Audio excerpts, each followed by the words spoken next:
mo rí ọmọ yẹn nídìí ẹni tí ó dé wípé wípé tí èèyàn bá ní shame so mo kàn máa pé èèyàn ní shame ẹni tó jẹ́ wípé tẹ́ ẹ bá bí ewúrẹ́ ibi tẹ́ ẹ bá ti nà ó máa padà síbẹ̀ kò sí bẹ́ẹ̀ ṣe lè disgrace ẹ̀ tó ó tún máa padà ṣe nǹkan tẹ́ ẹ ní kó má ṣe yẹn ẹ wo bí bọ̀bọ̀ tí à ń sọ yìí pẹ̀lú bí bọ̀bọ̀ yẹn ṣe ń ignore rẹ̀ tó ń kí tó ń ṣe gbá tí ò dá lóhùn still bọ̀bọ̀ yìí sì ń wá gbogbo miss ṣé ẹ rò wípé ẹṣin tó gbé pẹ́là yẹn ẹ rò pọ̀fẹ́ ni owó ni ọ̀rọ̀ ẹṣin yẹn ọ̀bọ̀ kíní kan tí mo fẹ́ kẹ́ ẹ mọ̀ ni pé bọ̀bọ̀ tó wá sí Nàìjíríà yẹn tó pretend bí pé òun mọ pẹ́là ó mọ pẹ́là bọ̀ kó tó dé ó ní àwọn fáǹsì tiẹ̀ ní Nàìjíríà ó láwọn tíìmù tiẹ̀ ní Nàìjíríà bọ̀ torí pé wọ́n fẹ́ downgrade ọmọ yẹn ṣe rí Nàìjíríà ò kìí ṣèlú tó máa ń gbé ògo lárugẹ tí wọ́n máa ń gbé youth kíní kan tí mo fẹ́ kẹ́ mọ̀ ni pé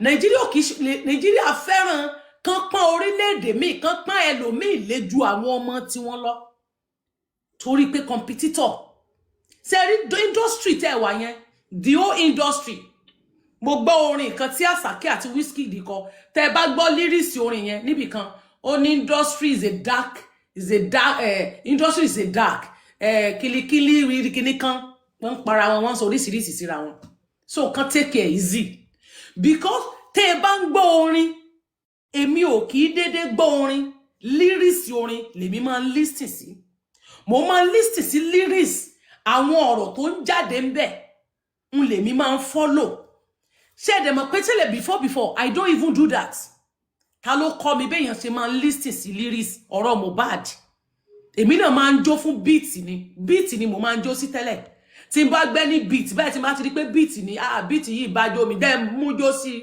but láti jọ́ tí ìmọ́lẹ̀ ti kú ló ti di wípé àwọn ọ̀rọ̀ tí ọmọ yẹn ń sọ láti ìgbà yẹn ni mo ti máa ń listen sí lyrics orin because àwọn message mi máa ń jáde láti inú lyrics ìmí ìwà ìkìlọ̀ máa ń wà ń bẹ̀ ìmí ìwà tó jẹ́ pé nìyẹn lè máa bá ẹ sọ̀rọ̀ tàbí kó máa bá ẹni tó wà ní àyíká ẹ sọ̀rọ̀ ni mo ṣe máa ń like láti listen sí lyrics ṣe rí nínú industry they don't love themselves and then mo tún wá rí Nàìjíríà generally kan bá rí ọmọ tó ní ògo tán rẹ́ni tó lógo kódà kí wọ́n ní owó ju ẹni tó lógo yẹn lọ kán ní owó wà láìbọn ṣe máa wá ẹ ìjákulẹ̀ ìgbà yẹn náà máa mọ̀ pé ó ní ìgbéraga ìgbà yẹn náà máa mọ̀ pé ó jọ rẹ̀ lójú wí arásà wọn náà máa wú ìwà tó máa jẹ́ kẹ́nìyẹn máa mì tó máa jẹ́ kẹ́nìyẹn bínú tàbí kó sí ọ̀rọ̀ sọ sí wọn lára Nàìjíríà fẹ́ràn wípé kán máa nà yín lẹ́gba tán bá ṣe nà yín lẹ́gba wọn kì í fẹ́ kẹ́ẹ̀ké orílẹ̀-èdè tó máa ń fẹ́ kán nàyàn tí kì í fẹ́ kán ké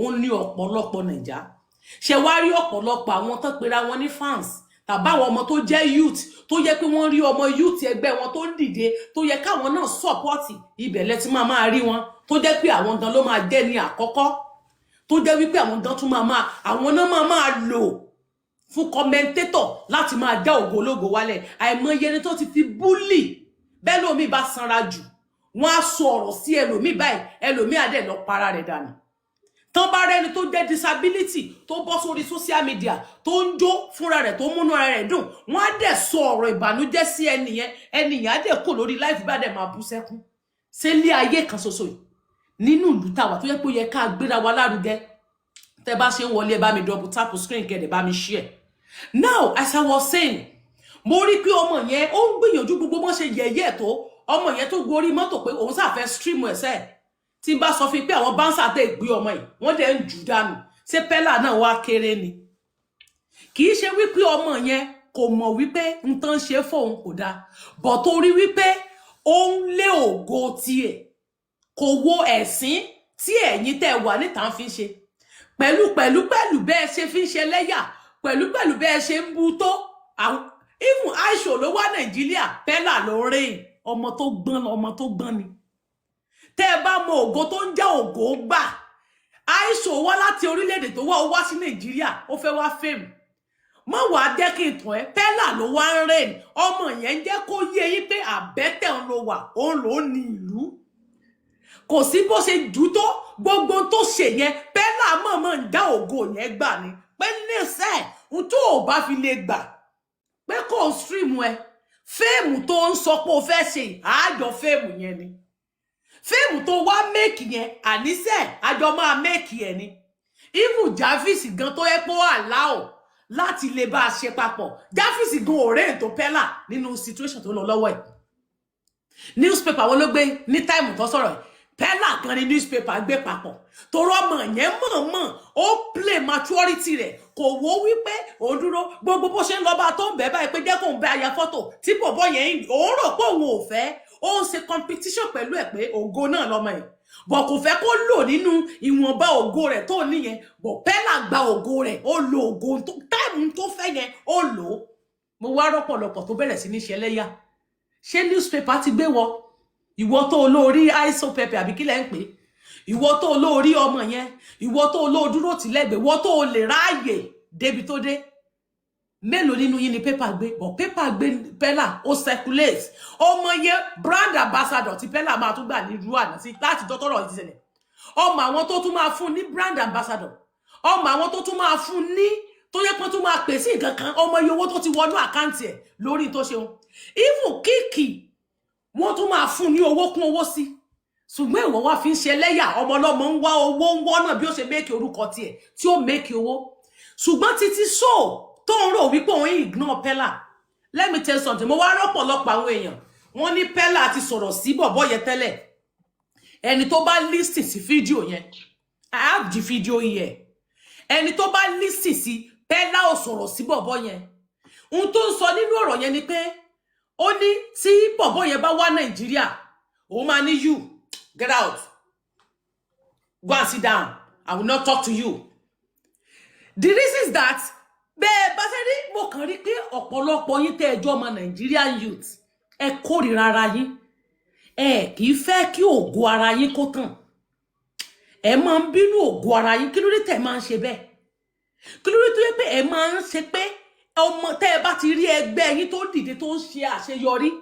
Kí ló tó jẹ́ pé irú yín yẹn náà máa ń lò láti bring ẹni yẹn down? Lẹ́yìn change tán bá fún yín náà làwọn olóṣèlú ṣe máa ń lo ọpọlọ yín. Tán bá ti fún yín ní 4,000 naira lásìkò election, ó tún di ẹ̀yìn ọdún mẹ́jọ kẹ́ ẹ tó bọ́m̀bẹ̀. 4,000 yẹn ẹ máa fi dìyẹ ọdún mẹ́jọ. Ẹ rí pé yà jẹ yín pa.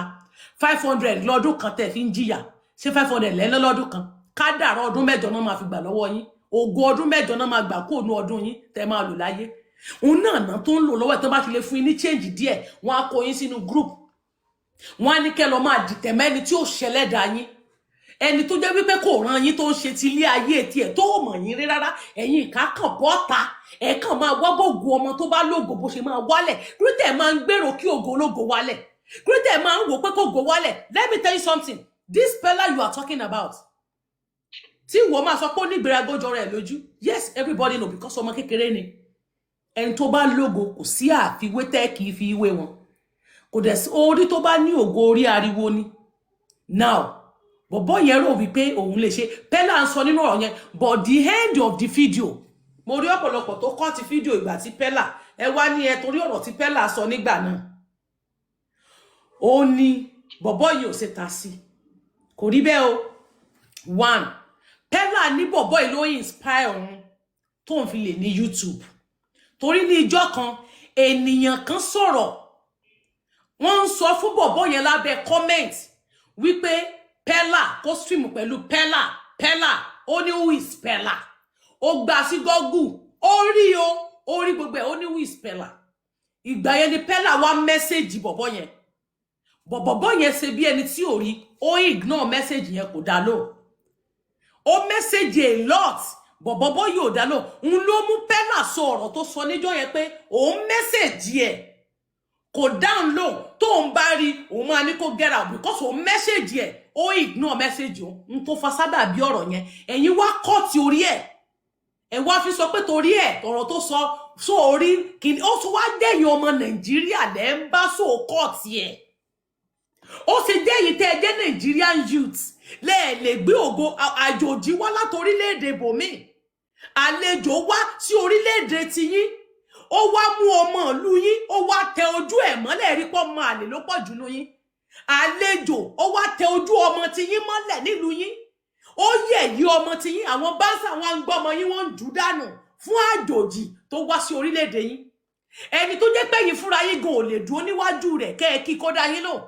ẹ lè sọ pé ẹ fẹ́ bá lọ́wọ́ kẹ́ down ẹ̀yin lẹ wọ́n bá cut show torí pé ẹ fẹ́ make ẹ̀yin náà fẹ́ sọ̀rọ̀ ẹ̀yin lẹ wọ́n bá lọ wá fídíò gbà tí Pella sọ̀rọ̀ sí ṣé Pella ẹ gbọ́ di end ọ̀rọ̀ yẹn ó lóun message ẹ̀ kò down low before then ó nídìí nìyẹn tó bá wá sí Nàìjíríà kó get out kó lọ sit down àti tó tún lóun fẹ́ wá sí Nàìjíríà tí Pella ní why ó ti disappoint àwọn ó ti lọ máa wá ẹ ò wá mọ́ kí ló dé ó ti fún àwọn ní kinní kan kò bu níjọ́ náà bọ̀ torí pé ẹ̀yin kan kan lè dídì kórìíra ẹ̀yin kan iná lẹ wà nídìí pé kí bọ̀bọ̀ yẹn má ṣe kó má bá Pella ṣe lé ayé tẹ wá ní kékeré máa mẹ́rin tó bá lógo wálẹ̀ èmi rò pé ó yẹ kí inú yín kó tiẹ̀ dùn wípé ọmọ tiyín náà ní ògo àlejò wá sí orílẹ̀-èdè yín báyìí lẹ yóò pònú tó ṣé rò pé Amẹ́ríkà lè ṣe ń tẹ́ ṣe yẹn àwọn British ilẹ̀ Italy lè ṣe bẹ́ẹ̀ so rò pé Áfíríkà míì nínú Áfíríkà wọ́n lè ṣe bẹ́ẹ̀ pé kí àlejò wá tẹjú ọmọ wọn mọ́lẹ̀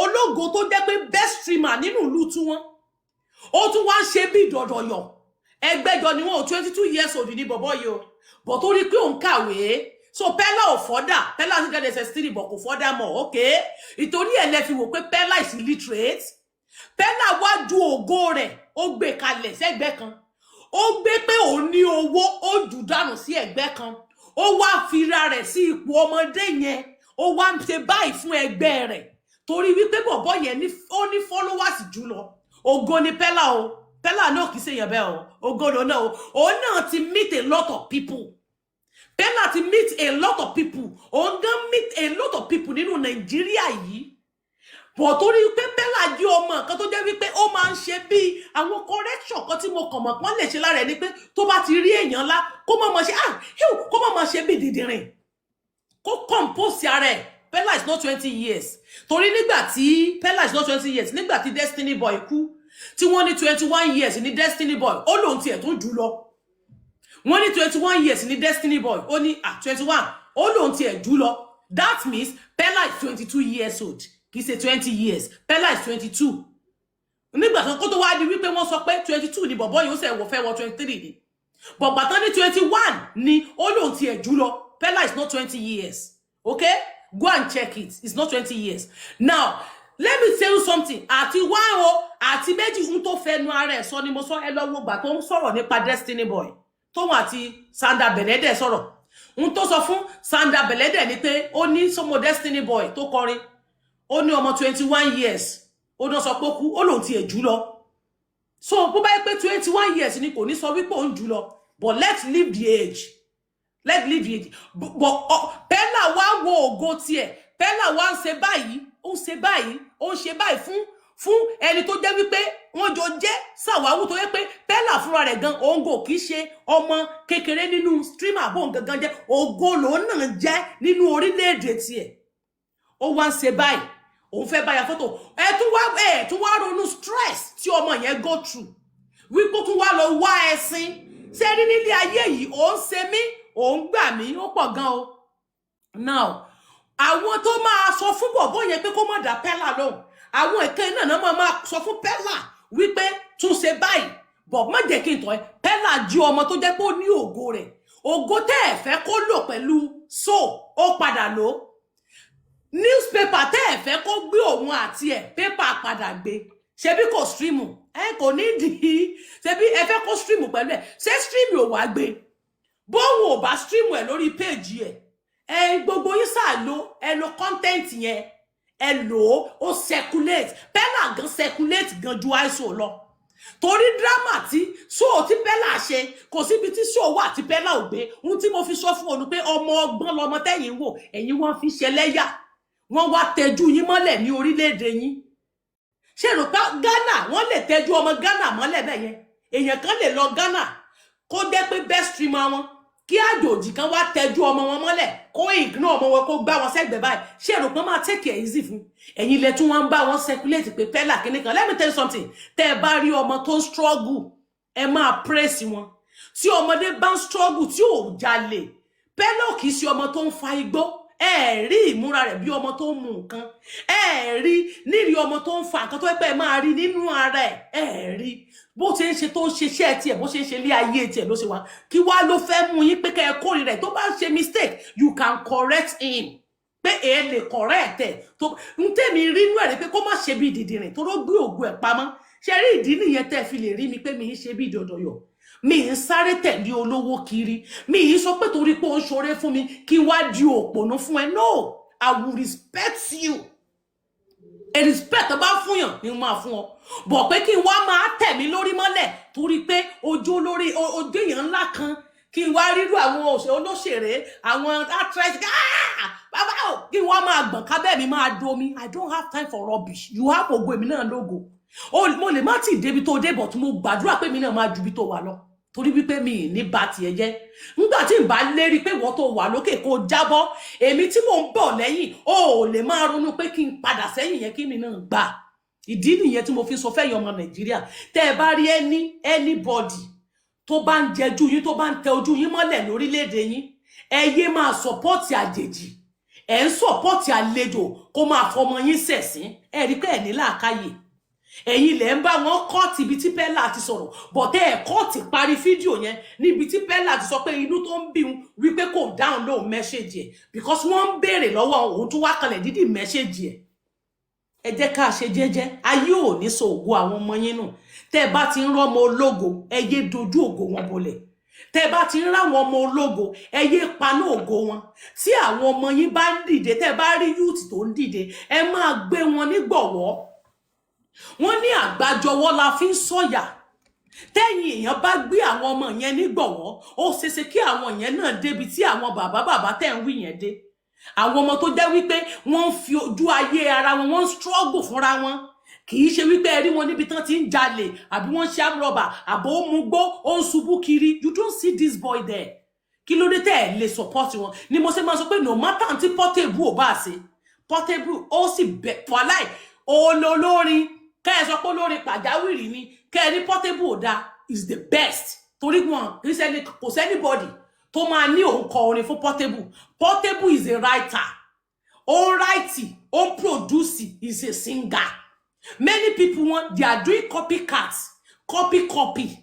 ṣùgbọ́n tí ọmọ yìí bá rí any news tó lọ ní viral wàláì láàrin ìṣẹ́jú àyá ó máa jọ èlé mélèmélè ó ti dorin fún sẹ́ẹ̀lì tí wọ́n mú lọ ọmọ ti fi méèkì owó ẹ̀yìn lẹ́yìn fi ń ṣe lẹ́yà ẹ mọ iye orin tó rìlíìsì nígbà tó dé orin bíi méjì kó tó lọ ó ti rìlíìsì orin bíi mẹ́ta ó tó dé padà ó tún ti rìlíìsì orin mẹ́ta ó dẹ̀ méèkì owó tiẹ̀ lọ ṣùgbọ́n wọ́n fi ń ṣe lẹ́yà àǹtí ẹ ibi tó lọ lásán gbogbo tó rí bí ó fi kọrin ṣé ìwọ wá rò wípé ẹ̀yin anítẹ́ bá ti rẹ́ni tó lógo ẹyẹ máa dìtì ológo mọ́ n tí mò ń jẹ́ kó yé yín nìyẹn ẹyẹ máa blame àwọn ọmọ tó bá lógo táwọn ọmọ yín bá ti ń dìde ẹ máa support wọn ẹ mọ̀ sọ pé yín ni fáǹsì lágbájá ìwọ ni fáǹsì tẹ̀mẹ̀dò kẹ máa dínà máwọn ọmọ ológo yín kò dáa tó lórí ti Pella ó lọ bá double tap your screen tí ẹ bá ṣe ń dara papọ̀ mọ́ mi tí ẹ bá ṣe ń wọlé mo kí yín káàbọ̀ lẹ́ẹ̀kan sí Ìwàlẹ̀sìn welcome to Tenny Ọmọlógo Delight welcome to Tenny Ọmọlógo platform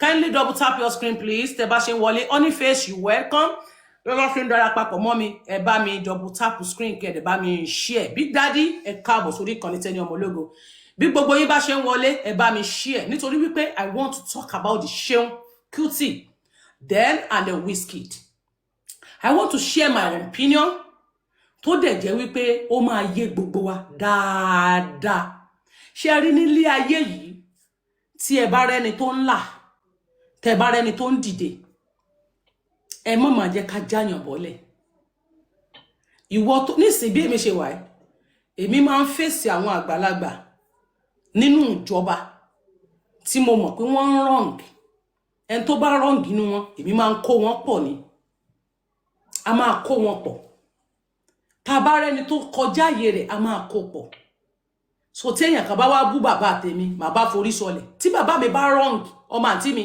tán bá correct brain ẹ̀ wà lẹ́kọ̀ọ́ kan mi ẹlòmíì máa ní wọ́n bú ìyá ẹ̀ wọ́n bú bàbá ẹ̀ ọlọ́jọ́ ọkùnrin ò tí ì pé ọmọ àǹtí mi kì í ṣe bí bẹ́ẹ̀ yẹn tí bàbá mi bá wrong wọ́n bá wí a sọ fún bàbá wa nulẹ̀ náà pé bàbá ẹ̀yin náà mọ̀ sí ń tẹ̀ sí mọ́ now lórí ọ̀rọ̀ ti Wizkid àti tó ń lọ gbogbo social media ni a rí tí ó ń lọ ní viral wípé láti bí ọ̀sẹ̀ kan ó lé ń láti rí Wizkid láti rí Seun Kuti tá dẹ̀ rí wípé ó bẹ̀rẹ̀ sí ní sọ̀rọ̀ sí ó dẹ̀ pé wọ́n pe bọ̀bọ́ kan ní iTone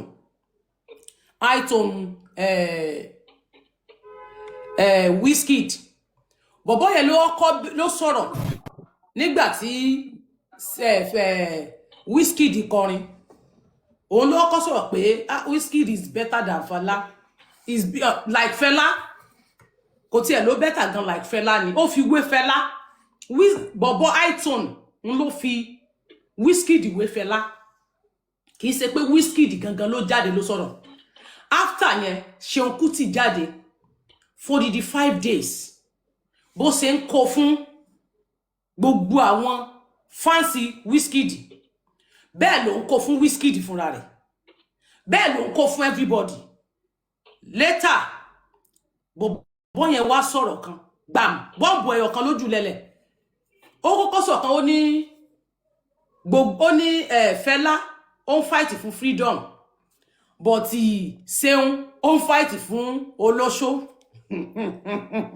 ó ló ń fight fún olóṣó so láti bẹ̀ lọ ìjà bẹ̀rẹ̀ sí ní bẹ̀rẹ̀ gbàm ó tún sọ̀rọ̀ níbì kan débi wípé lámbà tán jù ó bá Burna Boy Seun ìkan yìí náà ló kọ́kọ́ sọ wípé bébí Diddy Wizkid wá reply Seun wípé everybody knows Bibi's baby in Nigeria bó bá jẹ́ pé chain tán fún ẹni chain sì kúlẹ̀ o àwọn sì lè fún wọn náà because Burna Boy ló fún Seun ní chain ṣé pé lamba bá yẹn ibi tí lamba ti ń bọ̀ nìyẹn Seun ló kọ́kọ́ bẹ̀rẹ̀ tó kọ́kọ́ abuse Wizkid tó kọ́kọ́ ń ta sí tó kọ́kọ́ ń soríṣiríṣi ọ̀rọ̀ ìyẹn wá ju bọ́ǹbù pé anyways I big pass your papa it doesn't mean pé Fela lórí fast but ó rí wípé ẹ ti change word then ẹ tún ti wá mú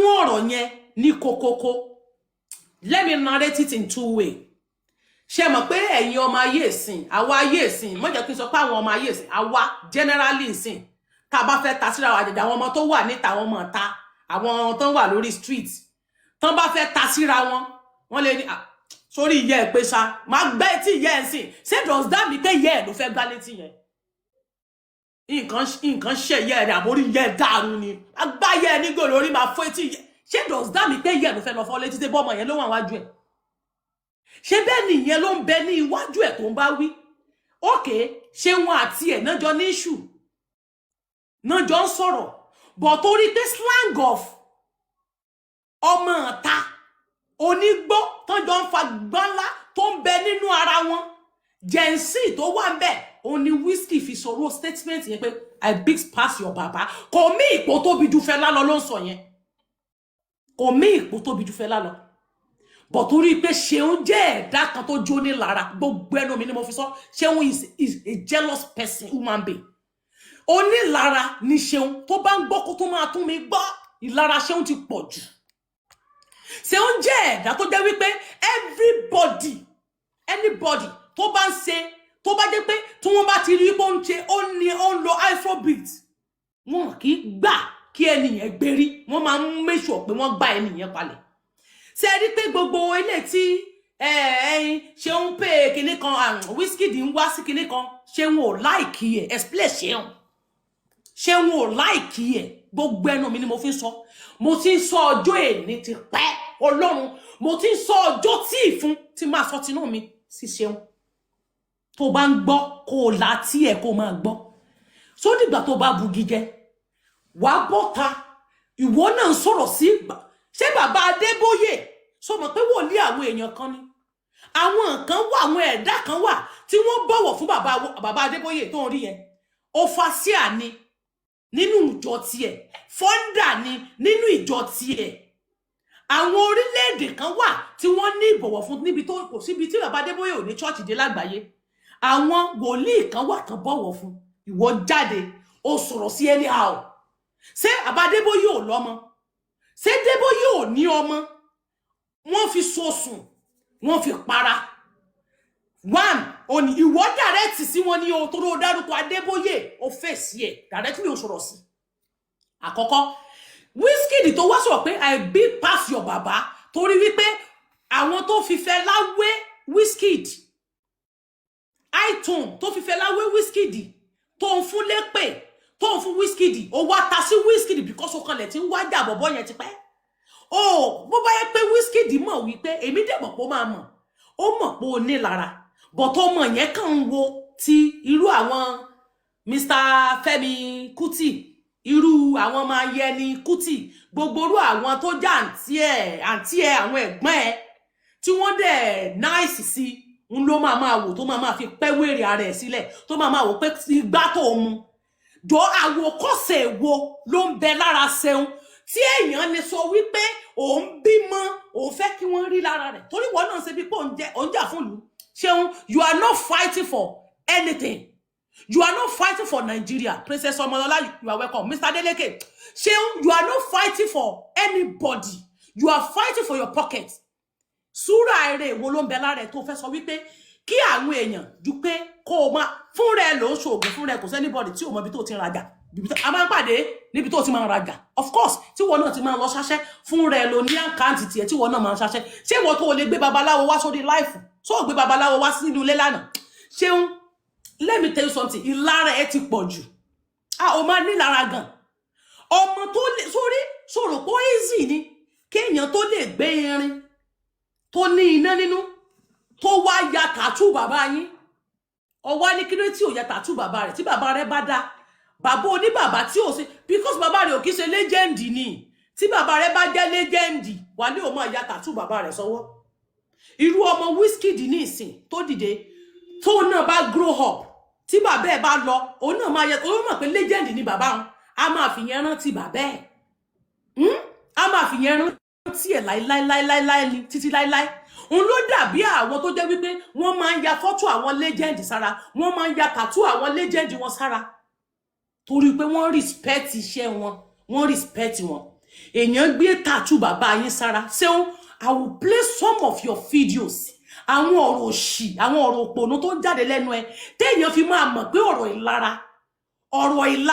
ìlara ló ń ṣiyé kì í ṣe pé sórí Wizkid pé iTunes sọ̀rọ̀ ó dàbí ìgbà tó bá jẹ́ pé àwọn gangan sú ẹ wọ́n wá fún ẹ ọkàn ju òkò sórùlé rẹ because wọ́n fẹ́ gbóòórùn onílé wọ́n fẹ́ gbọ́ ohun tó wà lọ́fun ẹ tó ń pretend yẹn wọ́n wá rí pé ó dálẹ̀ wà ṣùgbọ́n ọ̀pọ̀lọpọ̀ èèyàn ò mọ̀ àwọn èèyàn wá ń sọ pé Wizkid rude sí Fẹlá mo rí Martins tí mo rò pé lẹ́yìn náà ní làákàyè mi mọ̀ pé làákàyè tiẹ̀ ti sọnù ẹni Wizkid ó ń lo tone Fẹlá mo ṣe bó rò pé activist ni ẹ wípé Fẹlá ló ní Afrobeat mo ṣe bó yẹ kó Google dáadáa kó mẹni tó founder the first person tó kọ́kọ́ bẹ̀rẹ̀ Afrobeat ó yẹ kó kọ́kọ́ àsì kó kọ́kọ́ bẹ̀rẹ̀ wàá mọ̀ pé Fẹlá ohun tí Wizkid ti ṣe ń sọ nípa rẹ̀ I'm coming to that place màmá mú lẹ́yọ kọ̀ọ̀kan ní ẹyọ ni máa mú torí máa bẹ́ speaker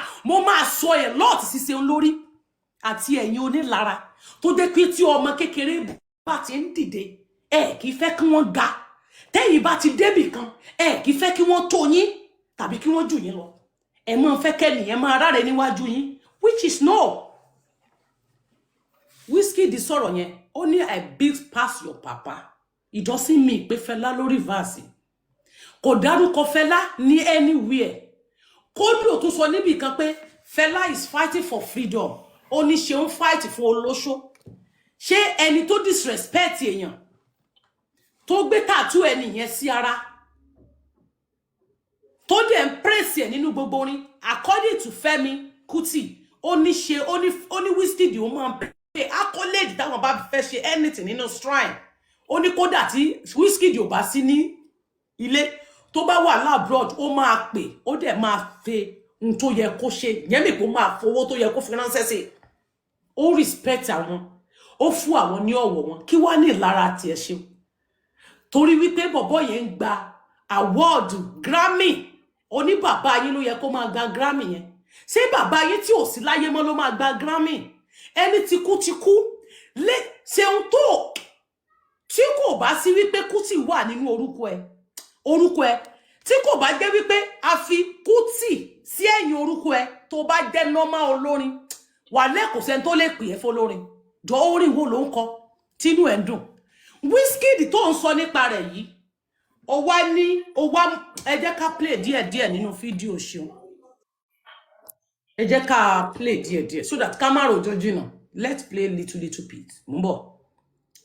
Tẹ́ bá ṣe ń darapapọ̀ mọ́ mi bá mi double tap the screen please. Let's keep tapping the screen. We are here today to enlighten us more what we don't know. Àwọn nǹkan kan wà tẹ́yin èèyàn mọ̀ ṣùgbọ́n tó jẹ́ wípé àwọn ọmọ tó wà ní ìsìn at least àwa náà àti délé ayé bá Fẹlá bó tilẹ̀ pé a mọ̀ a lot of history a lot of things tó ti ṣe sẹ́yìn bọ̀ ní gbèdéke ìgbà tí èmi délé ayé mo sì bá Fẹlá nú ayé tó sì ti ń kọrin kó tó kú mo sì wà láyé ńgbà tó kú kì í ṣe pé gbà tó kú bọ̀ Wizkid tá à ń sọ nípa rẹ̀ yìí kò mẹ́ni tán pè ní Fẹlá o history ló gbọ́ torí 1990 ní Wizkid ẹ̀dẹ̀wò gbà tí Fẹlá ti kú so kò dé bá ní báwo ló ṣe fẹ́ mọ history báwo ló ṣe fẹ́ mọ story irú iṣẹ́ tó ṣe but at the same times ọmọ tá à ń sọ bọ̀bọ̀ yìí ó sì tún respect Fẹlá nínú orin tí Fẹlá bá ṣe torí pé ó sì ń mú point ó mú àwọn kókó orin ó ní gbogbo bí Fẹlá ṣe máa ń ṣe yẹ́yẹ́yẹ́ ó ló máa ń da orí ń rú ó máa morin spark òun láìkí ẹ̀ pa ó wá ń lọ ìpasẹ̀ Fẹlá but the only thing tí ò lo ìpasẹ̀ nínú ẹ̀ ni pé kò wọ́ pátá kò bọ́ hòhò òun náà ń gbégbó but igbá ńlá àti ẹ̀kan lè mọ́ tóbi tó ti Fẹlá ni kò dẹ̀ kó ìyàwó jọ rẹ́rẹ́rẹ́rẹ́rẹ́ kó fi wọ́n tó lé and it doesn't matter téèyàn bá fẹ́ yàwó nínú bíbélì náà Solomon náà ṣe àwọn nǹkan náà ṣe nínú ayé ìgbà kan àwọn ọba Ọláàfin Ọ̀yọ́ sí òkó yàwó jọ nífẹ̀ẹ́ yìí náà tún ti ń kó tiẹ̀ jọ àìmọye ọ̀pọ̀lọpọ̀ àwọn tí wọ́n ń ṣe bẹ́ẹ̀.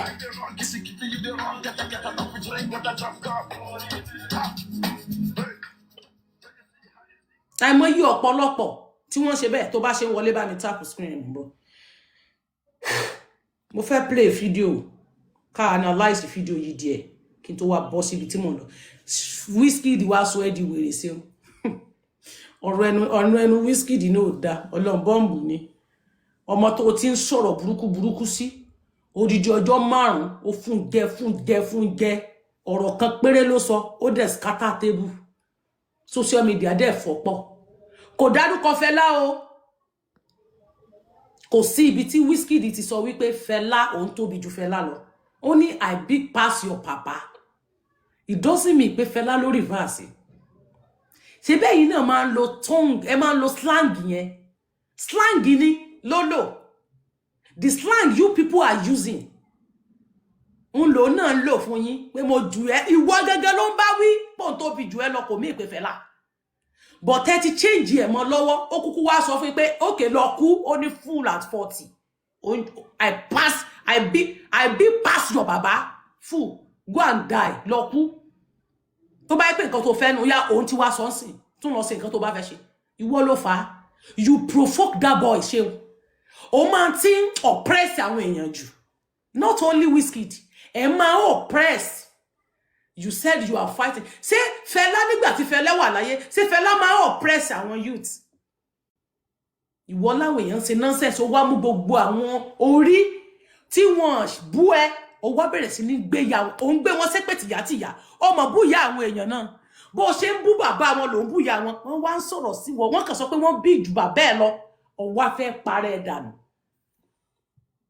ó wá mú ọmọ lọ́mọ onítàtù bàbá ẹ tó yà sọ́wọ́ oní kò ní fi ṣe nǹkan rẹ̀ níwọ náà a máa débẹ̀ but ìwọ tí ìwọ jẹ́ olórin because of a lot of orin ni Wizkid nǹkan tá a dẹ̀ rí túmọ̀ rẹ̀ ṣé ìwọ yìí àwọn tó bọ̀wọ̀ fún bàbá yín a lot of afrobeat ló wà nínú Nàìjíríà tí wọ́n máa ń kọrin bí Fẹlá èwo lẹ jẹ́ kó gbérí nínú wọn ṣeun mélòó nínú àwọn tó ń kọrin afrobeat nínú Nàìjíríà mélòó nínú wọn tẹ bá invite wọn wá sí shrine mélòó nínú wọn lẹ máa ń jẹ́ kán gbérí mélòó nínú wọn lẹ ń jẹ́ kí wọ́n gbọ́ wọn mọ́ ìbéèrè ni o mélòó nínú àwọn tí wọ́n sì ń kọ afrobeat tó jẹ́ pé wọ́n mú beat Fẹlá yẹn kì í ṣe pé ọmọ pé Wizkid kàn mú point ni ó kàn mú amú orin Fẹlá ó dẹ̀ máa fẹ́ ṣe beat tẹ̀ lẹ́kọ̀ọ́kan bọ̀ kò sì ṣe Fẹlá tán but àwọn tó kàn lẹ́ ń kó báǹdì jọ bíi ti Fẹlá táwọn náà máa ń kọrin but tí kì í ṣe pé orin Fẹlá náà ń kọ orin tara tí wọ́n yọ ẹyọ ọ̀kan nínú orin bàbá yín mélòó nínú wọn lẹ́jẹ́ kan gbérí mélòó nínú wọn lẹ́jẹ́ kan dìde ìwọ yìí ìlara ẹ ti pọ̀ jù stop jealousy torí mo kàn rí wípé kí ló le tó yìí èpè bó ṣe fún bàbá ó ń ṣépè fún bàbá àwọn èèyàn náà jọ ìwọ tó ń kọrin Wizkid tó sọ wípé tẹ́ ẹ ti praise sẹ́yìn ó mọye praise tẹ́ ti fún Wizkid ẹ ti praise Wizkid ẹ ti sister ẹ ti sọ̀rọ̀ uncle ẹ ti sọ a lot of ọ̀rọ̀ nípa Wizkid pé Wizkid is a good person order even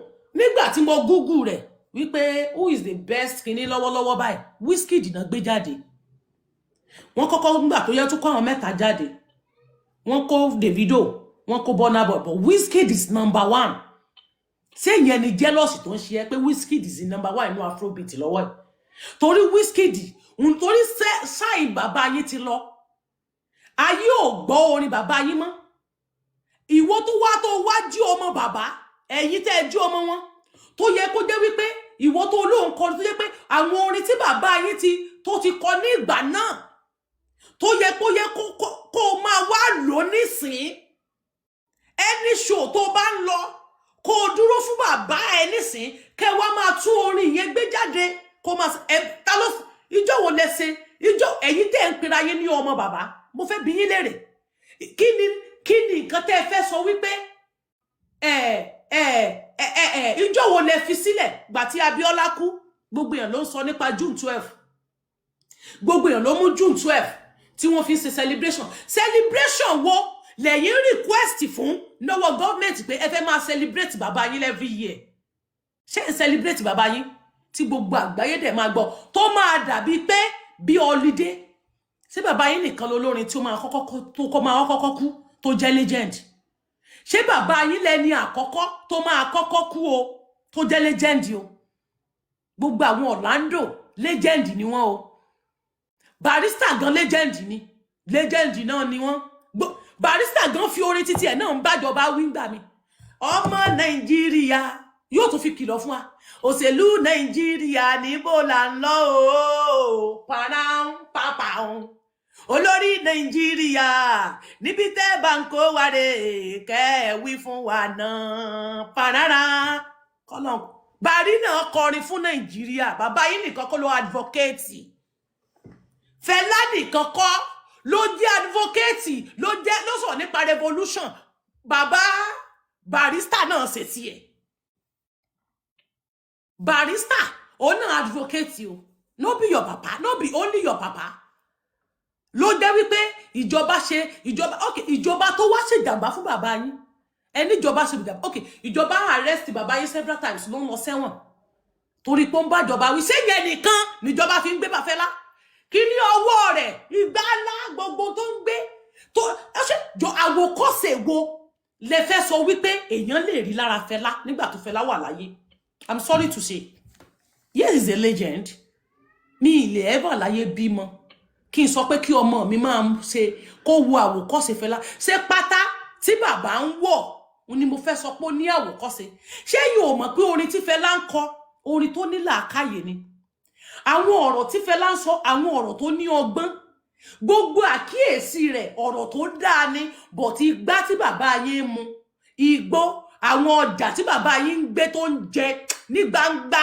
àti ìmúra rẹ̀ kò lè jẹ́ kí ìlú kó lísì sí tẹ́ ẹ dẹ̀ mọ̀ pé ẹni tó bá ń sọ̀rọ̀ nípa ṣébí ó dàná ṣe fún Kánú lọ́wọ́ yìí ṣé Kánú wọ pátá torí ẹ̀ ń sunkún òun ké o fẹ́ parẹ́ dànù ṣé Fẹlá ṣé Kánú wọ pátá ó wọ ṣòkòtò sáwọn náà kan náà gbé ẹ mọ̀ bàbá Awólọ́wọ̀ gan tó jẹ́ pé ṣé ẹ mọ̀ tán ṣe fún Awólọ́wọ̀ gbogbo yín lẹ mọ̀ ń tán ṣe fún Awólọ́wọ̀ náà ṣé wọ́n arrest Awólọ́wọ̀ ṣé wọ́n arrest Awólọ́wọ̀ ta ló rántí Awólọ́wọ̀ ta ló fi táìmù sílẹ̀ pé kán tiẹ̀ ṣe lẹ́yìn Abíọ́lá nìkan June 12 nìkan ni ọlùdé sanwó ọlùdé kan wà fún Awólọ́wọ̀ rí sáwólọ́wọ̀ ò jà fún Yorùbá ṣé àwọn yẹn náà ò jà fún ìlú bàbá yìí nìkan kọ́ ló máa kọ́kọ́ jà fún ìlú yes ìjọba ṣe jàmbá fún ìyá wọn tí ń ṣe ìyá Kútì fún mi Rason Kuti ẹni ìjọba ṣe jàmbá fún I don't know the story but tatika okay ìjọba sọ àwọn tẹ́ ẹ sọ wípé wọ́n ṣe jàmbá fún why tẹ́ ẹ fèsì wọn àwọn tẹ́ ẹ sọ ní allegedly bí bàbá Ọbásanjọ́ why tẹ́ ẹ fèsì bàbá àwọn tẹ́ ẹ ní wọ́n sọ ìyá yín lẹ̀ látòkè bàbá yín ni why tẹ́ ẹ fèsì wọn fèsì wọn kí wá lóde tó dé wípé tí àwọn ọmọ bá wá ń bọ̀ lẹ́yìn tán bá ti mú afrobeat báyìí ṣeun wá ìgbà ẹ ló kórè ó mọ lé jọ àwòkọ́ṣe wo ló wà lára àwọ̀ tó ń sọ̀rọ̀ ẹ̀wọ̀n ẹgbẹ́ ẹ̀ sì bẹ́tà jù ọ lọ táwọn bá sì sọ wọ́n sì máa ń fọgbọ́n sọ̀rọ̀ tó bá tiẹ̀ wá fẹ́ correct Wizkid ṣé béèyàn ṣe ń ṣe ló ṣe ṣe yẹn ṣé béèyàn ṣe ń misbehave ó wá ń pariwo ó wá ń jà jọ èèwọ̀ gan ló ń dùn ẹ̀ nínú ẹ̀ ṣé títí orin bàbá yín tó ń tó ṣé títí afrobeat tó ń gba award lé lórí yẹn tó ń gba best Grammy lé lórí ṣé yẹn ló ń dùn ẹ̀ ni àbí ṣéènì tí Burna Boy fún ẹ tí ò tí ì fún ẹ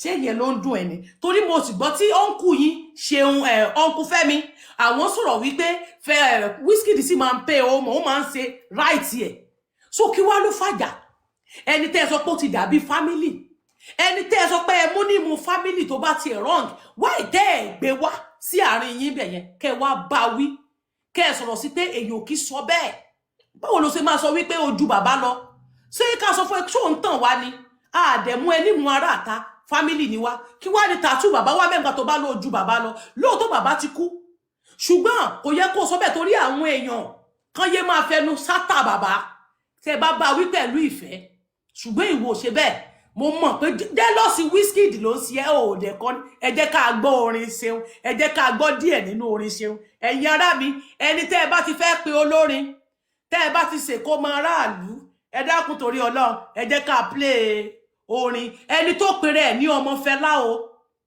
ẹ á play nínú ẹni tó pèrè ẹ̀ ní ọmọ Fẹlá àti ẹ̀ tí ìdè bẹ́ẹ̀ yẹn akọ́kọ́ máa play lé náà jẹ́ ká kọ́kọ́ play lé náà àwọn máa kọ́kọ́ mú a máa mú lẹ́yọ kọ̀ọ̀kan ni mò ń bọ̀ díẹ̀ lákọ̀ọ́kọ́ mú ní lẹ́sọ̀ la ó mú lẹ́sọ̀ mò ń bọ̀ lẹ́sọ̀ la mú ní sùúrù we will pick it one by one we will pick it díẹ̀ mò ń bọ̀ díẹ̀ jẹ́ ká kọ́kọ́ gbọ́ eléyìí náà ń bọ̀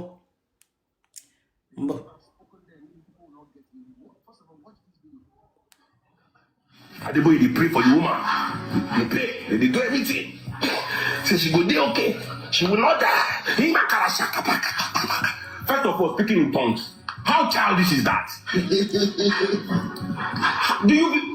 I'm not no vex. She when they look on herself for me, but when they do this thing, now they see the video. Do you see yourselves, bro? The woman can't die. Now they carry the woman. They carry and go to Adeboye house for inside the place. This na the time. It is the idea of them. No matter for Russia that I have now you. Ṣé bí bàbá àwọn èèyàn kan ni wọ́n náà wọ́n lẹ̀ o.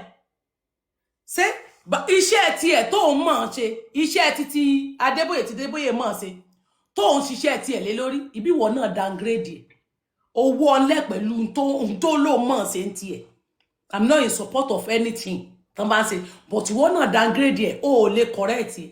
Wọ́n wá sọ pé I bypass your papa lásán ó de ẹ̀pọ̀n ẹ̀dẹ̀ bẹ̀rẹ̀ sí nílé ó de fẹ́ parẹ́ ẹ̀ dànù ó wá ń sọ̀rọ̀ ó wá ń ṣépè fún ọmọ ọlọ́mọ wípé Wizkid ò ní fi ọwọ́ rẹ̀ ṣe nǹkan rẹ̀ mọ́ torí pé yàtà tú bàbá yín sọ́wọ́ ìlara yín ló ń ṣe mi bọ̀ o kí n tó lọ mo ní nǹkan mi kí wọ́n nígbà tí n bá play fídíò rẹ̀ yìí tán yes ìgbà yẹn ni màá tó wá mú ń bọ̀ ní sùúrù jẹ́ kí n mú lẹ́yọ kọ̀ọ̀kan.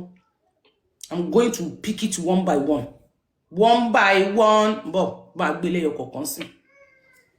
Oh yeah, ba me keep tapping your screen. Keep tapping your screen. Keep tapping your screen. Bo.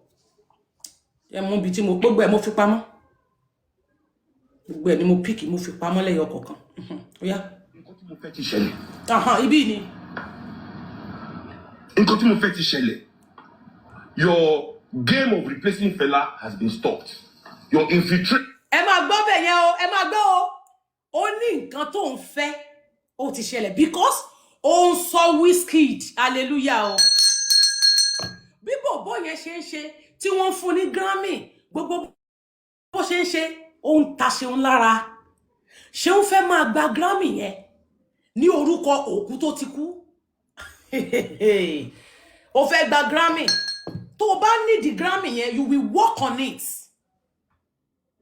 Kì í ṣe wípé okay, bàbá yín ló generate Afrobeat.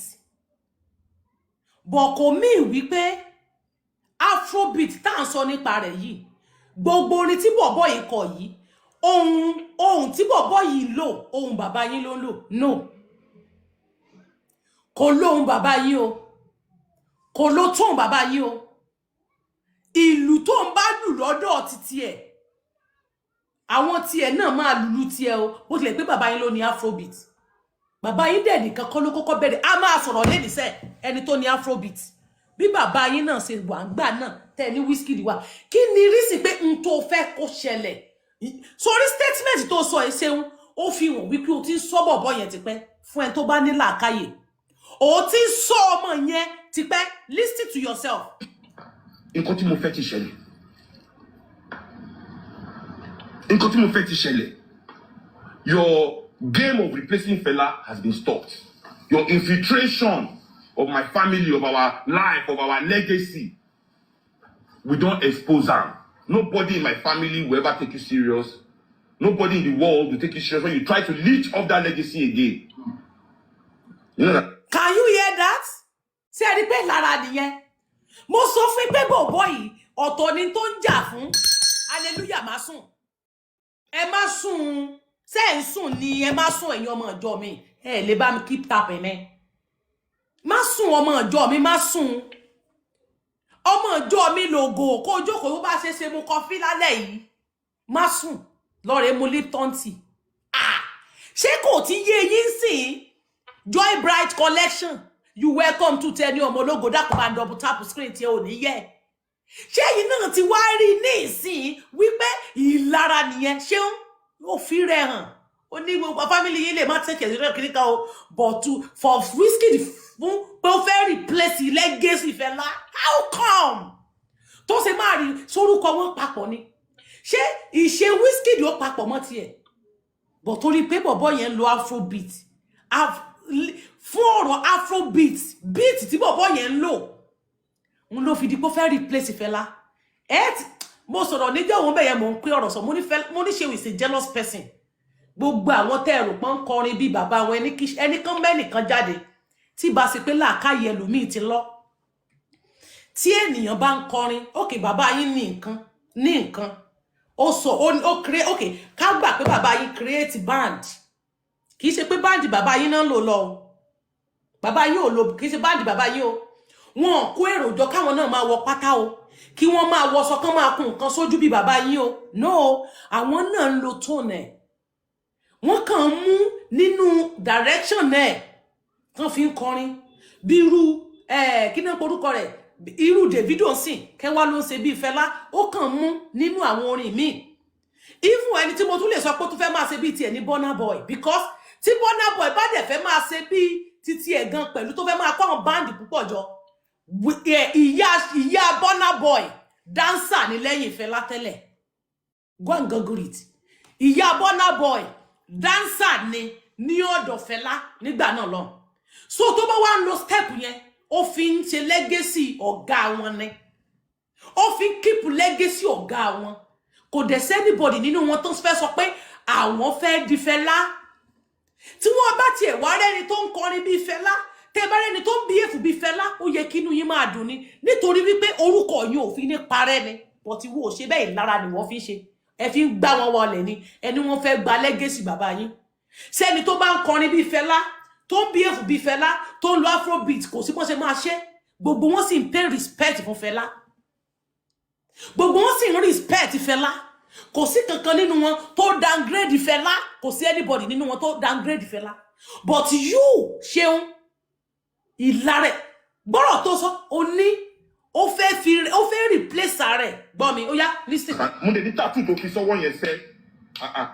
Ẹ̀sẹ̀ tí ò bá kí ń ṣe àwọn alálẹ̀ ilẹ̀ yìí ló ní wá. Tó o bá yọ, o ò lè fọwọ́ yẹn ṣe nǹkan rere fúnra ẹ mọ́. Lórí kí ni? Ṣé èpè yín ò pọ̀ Ṣeun? Èèyàn tó fi ẹ̀jẹ̀ kò ní yọ ó dẹ̀ máa fi owó ẹ̀ ṣe nǹkan rẹ̀ kó o gbé àfọ̀ṣẹ sínú jù bẹ́ẹ̀ lọ kó o fi sẹ́nu jù bẹ́ẹ̀ lọ àdàbí tí bọ̀bọ́ yẹn bá lè pa tiẹ̀ pé kó o má dìde àdàbí tí bọ̀bọ́ yẹn bá ń fẹ́ kí ìdílé Fẹlá parun bọ̀ tí bọ̀bọ́ yẹn ò bá gbèrò wípé kí ìran Fẹlá kó parun lórílẹ̀ ayé ṣùgbọ́n tó ń ṣe títí ẹ̀ èpè tó ṣẹ́ fún bọ̀bọ́ yẹn ò lè ṣiṣẹ́ kó o ṣáájú bẹ́ẹ̀ lọ kò lè wálẹ̀ ó ti máa try rẹ̀ tipẹ́ bọ̀ torí pé ò rí bọ̀bọ́ yẹn mú ó wá mú bọ̀bọ́ yẹn pé tí ò bá lọ yọ kò ní fi ọwọ́ yẹn ṣe nǹkan rí mọ́ tí wọ́n náà dẹ̀ ń dìde ìwọ náà kéré ìlara wípé wọ́n pè fún ẹ ní Grammy rí wọ́n lè fún ẹ because orin rí ò wọ Grammy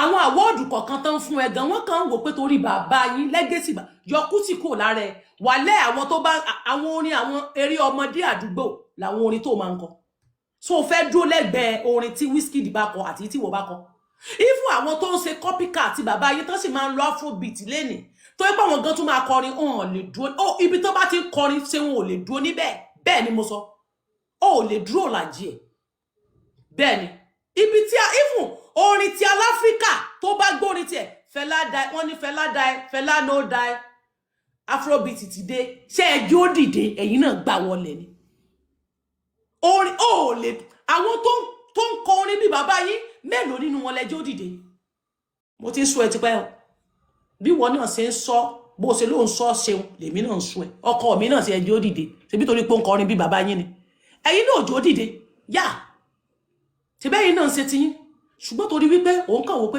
freestyle òun fi yẹn ń ṣe torí ó níṣẹ́ tiẹ̀ tó ń ṣe lọ ó níṣẹ́ tiẹ̀ ó kàn fi yẹn ṣe freestyle torí gbogbo ẹni tó bá ti wá strike yẹn àwọn ilé abẹ̀rẹ̀ wọ yín tẹ̀ máa ń bẹ̀rẹ̀ wọ kí ló dé tẹ̀ máa ń ṣe bẹ́ẹ̀ téèyàn bá ń kọrin ṣe fi wọ́n lẹ̀ láti mọ̀ pé legacy bàbá yín gan máa dìde bẹ́ẹ̀ torí kò sí bó ṣe fẹ́ ṣe kódà kan ṣe interview fún wọn kan bá bèèrè lọ́wọ́ pé kí ló inspire yín gan pẹ̀lú orin yìí kò sí kí orin bàbá kórúkọ bàbá yín má jáde bẹ́ẹ̀ báwo lẹ ṣe bẹ̀rẹ̀ orin kan bá ṣe interview fún wọn kí lẹ̀yin rí gan pẹ̀lú ọ̀rọ̀ orin yìí kò sí bó ṣe máa sọ tí wọ́n ní àwọn like bí Fẹlá ṣe máa ń ṣe ṣe rí ìṣe Fẹlá àwọn náà irú àwọn bàbá 70 sáwọn àgbàlagbà kọ́nù bàbá tán pè ní bàbá 90 àbí kí lórúkọ rẹ̀ kí lórúkọ bàbá 90 yìí náà o bàbá àwọn aṣọ pẹpẹ àwọn bàbá 90 bàbá kan báyìí mo ìrántí orúkọ bàbá yẹn mọ́ sábà àwọn bàbá yẹn náà ò ní legacy ta ló gbòòrò wọn mọ́ kò sẹ́nibọ̀dì tó wọ́ Fẹlá nílẹ̀ kò dẹ̀ sẹ́nibọ̀dì tó máa tó bẹ̀ láti wẹ́ Fẹlá torí pé bàbá Fẹlá is a legend Wizkid can never and ever kó downgrade the man yẹn kó mú wáyé tàbí kó sọ pé kí ìdílé Fẹlá kó parun why so náà lè gbàdúrà pé kó náà fojú ọwọ́ ṣiṣẹ́ kó fẹ̀yìn ọwọ́ dànù torí nígbà ayé tiwọn báyé ṣe wà lórí tẹ́ pé social media ló ń make owó fún wọn sí àwọn ò rí nígbà náà kásẹ̀tì làwọn ń tà àwọn kàn ṣiṣẹ́ lẹ̀ ni ṣùgbọ́n wọn jẹ́ ṣùgbọ́n yìí lẹ́ ń jèrè rẹ̀ sí torí pé yìí náà ń jẹ́ tiyín torí pé social media lẹ́ ti ń make owó sí i gbogbo wọn kàn máa ń kọrin gbà náà ni but àwọn ìwà kan wà ń gbà náà tí Fẹlá náà ń wù tí ò tiẹ̀ ní jẹ́ káwọn èèyàn ọ̀pọ̀lọpọ̀ ló máa rí níri wèrè ọ̀pọ̀lọpọ̀ ló máa rí níri pé ṣé èkí ló kó sí pátá kí bàbá àgbàlagbà married man kó lòun wọ pátá agbègbè ńlá igbó tó máa gbé dání afẹ́ tó kinní àwa mú pátá gígan ó ṣùọ̀ fún mi pé kí ló dé ṣeun kí ló dé tí wọn náà máa wọ pátá tó bá yẹ pé n tó dáa ni tó bá wò wípé ó dáa bí bàbá ṣe máa múra ń gbà náà kí ló dé tí wọn náà máa múra bẹ́ẹ̀ ìṣe bàbá kó ń gbé pátá sí dì kí ló dé tó continue kí wọn náà máa wọ pátá ìwọ náà mọ̀ pé pátá wíwọ̀ yẹn ò make sense kí wọ́n wá máa wẹpẹ́ bàbá òòràn yẹn tiẹ̀ ó máa gbé jáde báyìí ni ó jogún pátá kankan ni torí mi mọ̀ pé gbogbo àwọn pátá tá à ń sọ èlò máa fi sínú strike ti fi sínú strike yìí kì í ṣe pé bàbá ò lásọ o ṣùgbọ́n láìkí kó wọ pátá á wá kún gbogbo kinní funfun sójú ókè ṣé Wizkid náà kún funfun sójú ni tó fi ṣerú lára tó gbérú ọmọ yẹn ṣépè tó báyìí nítorí kíni oníkùnrin kó fẹ́ pa legacy bàbá yẹn run how come because of pé tẹ́ ẹ bá fi sí gọ́gùn sí Wizkid ní number 1 lọ́wọ́ ẹ̀ nínú afrobeat is the number 1 Wizkid wà ní number 1 because ó rẹ̀ pọ́n lò ní 80 millions and plus kíní kọ́ṣá ó ní number 1 lọ́wọ́ ẹ̀ ìyẹn ni gangan ló ń ta ẹ́ lára tó ti gbọ́ ọwá ló fẹ́ pa Afrobeat 80 billion God bless you 80 billion ọwá ló fẹ́ pa legacy bàbá yín run a ó kọ́ ọmọ ṣeun ọ̀gá ṣeun a ó kọ́ ọmọ tó ṣe fẹ́ pa legacy bàbá yín run ṣé orin Fẹlá sí ó papọ̀ mọ́ títí ẹ̀ ṣé bí Wizkid ṣe ń kọrin ṣé bẹ́ẹ̀ ni Fẹlá ṣe ń kọrin ṣé ìṣe wọn jọra wọn ó kàn lè máa mú style wọn yẹ́yẹ́ ó lè máa mú àwọn orin Fẹlá kọ̀ọ̀kan kó máa tibọnú orin rẹ̀ doesn't mean pé ó fẹ́ pa legacy Fẹlá run ó tún fi ń gbé kódà tí kò bá jẹ́ àwọn tí wọ́n ń lo àwọn orin Fẹlá ǹjẹ́ yín ṣeun a fẹ́ kó bọ́ síta tó bá ṣúọ̀ fún ọ àwọn tó wà níta irú àwọn Wizkid yẹn àwọn sì lè píkì orin bàbá yín kàn kọ orin bàbá ẹ̀ bíi 10 ṣeun a fẹ́ kó mú orin bàbá ẹ̀ bíi 10 kó kọ jáde kó dẹ̀ ṣe bẹ́ẹ̀ ìwọ tó jẹ́ kó gbádùn ìwọ tó pé ìwọ gangan downgrade èèyàn ìwọ gangan useless àwọn èèyàn ìwọ náà wá ń sọ̀rọ̀ páwọn kan fẹ́ pa orúkọ bàbá yín run a ó kàn gbọ́rọ̀ tó sọ ń bíbà of our life, of our legacy, we don't expose them. Nobody in my family will ever take you serious. Nobody in the world will take you serious when you try to leech off that legacy again. Segbo, can you see? You understand? When they tattoo to kiss someone, you say, except you back in share one lale you know niwa. To ba yo, oh, le forward your shin corridor from Raymond. Can you see? Kí ló fa èpè. Ṣé bọ̀bọ́ yẹn bú ẹ so sọ pé òun fẹ́ take legacy yín so lóun fẹ́ gbà Fọlá ti kú already now kí ló dé tó jẹ́ pé ẹ̀yin tẹ́ ẹ wà láyé ìsìn tẹ́ ẹ bá ti dókè ẹ̀ kí fẹ́ kẹ́ni tó ń bọ̀ lẹ́yìn kó gòkè tó ẹnìkan bá ti jẹ́ pé ẹnìkan ló ń tajà kan tẹ́lómìnà wa ló wù láti tarú ọjà yẹn ẹ mọ̀ wá bí ẹnìyàn ò ṣe ní rí ọjà yẹn ta kí ló dé ṣẹ́yìn nìkan lọ́lọ́run ṣe lé ayé fún bàbá yìí tá ń sọ yìí gan tó tẹ́ ló create Afrobeat àní gbogbo ẹ̀ ó ti kú ó ti lọ ó ti jẹrà iṣẹ́ tó kù tó ṣe ń lẹ́yìn ọmọ ń jẹ tí ò bá sí pé Fẹlá tún sọ àwọn ọ̀rọ̀ tí Fẹlá sọ àti ìwà tí ìjọba ṣe fún ta ló fẹ́ rántí Fẹlá ṣé igbó tó ń fà tó ń corrupt àwọn ọmọ ṣé corrupt àwọn ọmọ tó ń ṣe nígbà náà strike yín yẹn mọ iye àwọn ọmọ tí strike yín ti fi corrupt ní strike tẹ́ gbé kalẹ̀ yẹn kí ló wà ní shrine yín mọ tí tẹ́ ń ṣe nínú shrine tẹ́ wà yẹn mọ rú ṣeun náà ń sọ̀rọ̀ fún ìjọba Nàìjíríà tó bá jẹ́ pé wọ́n fẹ́ bájọba wípé nǹkan tí ìjọba ń ṣe ò dá ó yẹ kẹ́ ẹ dojú shrine yín bolẹ̀ ni bẹ́ẹ̀ ṣe oríṣiríṣi tẹ́ ń tà nínú shrine yín mọ iye àwọn ọmọ olówó tí ayé wọn ti bàjẹ́ láti inú shrine yẹn mọ iye àwọn tó máa wá shrine yẹn tí ìgbésí ayé wọn ti dàrú bí according to bọ̀bọ̀ kan tó sọ̀rọ̀ tó ní àìmọye tó ṣẹlẹ̀ nínú shrine bẹ́ẹ̀ yẹn kódà èpè tó ṣe fún bọ̀bọ̀ yẹn ti pọ̀ jù lórí kíni o ló fẹ́ take legacy yín continue àwọn olórí burúkú kan bẹ́ẹ̀ ṣe àṣẹ wá àṣẹ ẹ máa ṣe ẹrúkú ti yín ni ẹrú ayé ẹ̀yin máa ṣe ẹrúkú rí fúnra ẹ mọ́ wàá lọ replace ẹ pẹ̀lú ojú bàbá ẹ sẹ́ngbọ́n you see can you see wọ́n ní dìdìrín ní róbó ọlẹ́yìn bú bàbá àti ẹ ìwọ náà wá bú bàbá ẹ sórí pópò ní ti di méjì ọlẹ́nìkan rúdù sí àgbàlagbà sẹ́yìn tí wọ́n ṣe ní ìsìn sí wọ́n náà rúdù sí bàbá ẹ ṣó rúdù sí bàbá ẹ ṣó ti kọjá àyè tiẹ̀ sí bàbá ẹ ṣé wọ́n náà ta sí bàbá àti ẹ ṣé bàbá rẹ̀ tó ọ̀rọ̀ pé bàbá àti ẹ tó ń bẹ láyé bàbá àti ò sí láyé mọ́ bàbá àti ẹ ń bẹ láyé bàbá ẹ dẹ̀ máa fetí gbọ́ bó ṣe wọ́n lẹ̀ bọ̀ kò lè dún bàbá ẹ. You understand me? Ojú bàbá ẹ̀ wọ́n á fi síbẹ̀ if you are so proud of him. Láìnú talk nonsense because una get this, you know, that's why it come this all rappers that time. Rappers cannot even defend themselves. Wizkid dem see waiting rappers. What did rappers in Nigeria ever do to him? Just to gain clout. Rap is dead. Is it your place? You know, just to make people feel small. That is all you are about. Ìwọ ni gbogbo tó ń sọ yìí, wàhálà ìwọ ló bá wí. Gbogbo tó ń sọ yìí, ìwọ ló máa oppress. Your oppression is too much. Ẹni tó ń bá jà yìí o. Olódùmarè Olódùmarè Wizkid ò gbádùn o Ayọ̀ Balógun Ọlọ́run ò gbádùn rárá but èmi like ẹ̀ kò di lámbà dá gan lámbà ẹ̀yọ̀ kan péré ó ju lámbà méjì bí mẹ́ta ló ti ń ṣe ṣó fún fódìdí ọjọ́ 5 ó wá ju lámbà kan lẹ̀ fún ọ gbàmgbàm ṣéun ó lè sùn mọ́jú wòye ṣó tó ti ṣe fún bọ̀bọ̀ yìí ó ti fẹ́ pàṣẹ wòye fídíò tó ṣe fún wòye hours tó lè lórí ṣó kò sọ̀rọ̀ ó gbóhùn rẹ̀ jáde ó kàn update lásán pé I bring pass your papa full ó tán ń tó sọ nìyẹn tó di pé social media dàrú I bring pass your papa a fool at 40 ó tán ń tó sọ nìyẹn kò ṣe ṣó báyìí kò lánú rẹ̀ sọ̀rọ̀ báyìí gbogbo ṣe ń dapòró gbogbo ṣe ń jà gbogbo ṣe ń pariwo kí ló ṣẹlẹ̀. Have the army, so rap is dead. I'm bigger than Fela. Now they put everything out there. Kò sọ pé òun bigger than Fela. Kò síbi tí Wizkid ti sọ pé I bigger than Fela. Only I bigger than your papa. I bigger than your papa.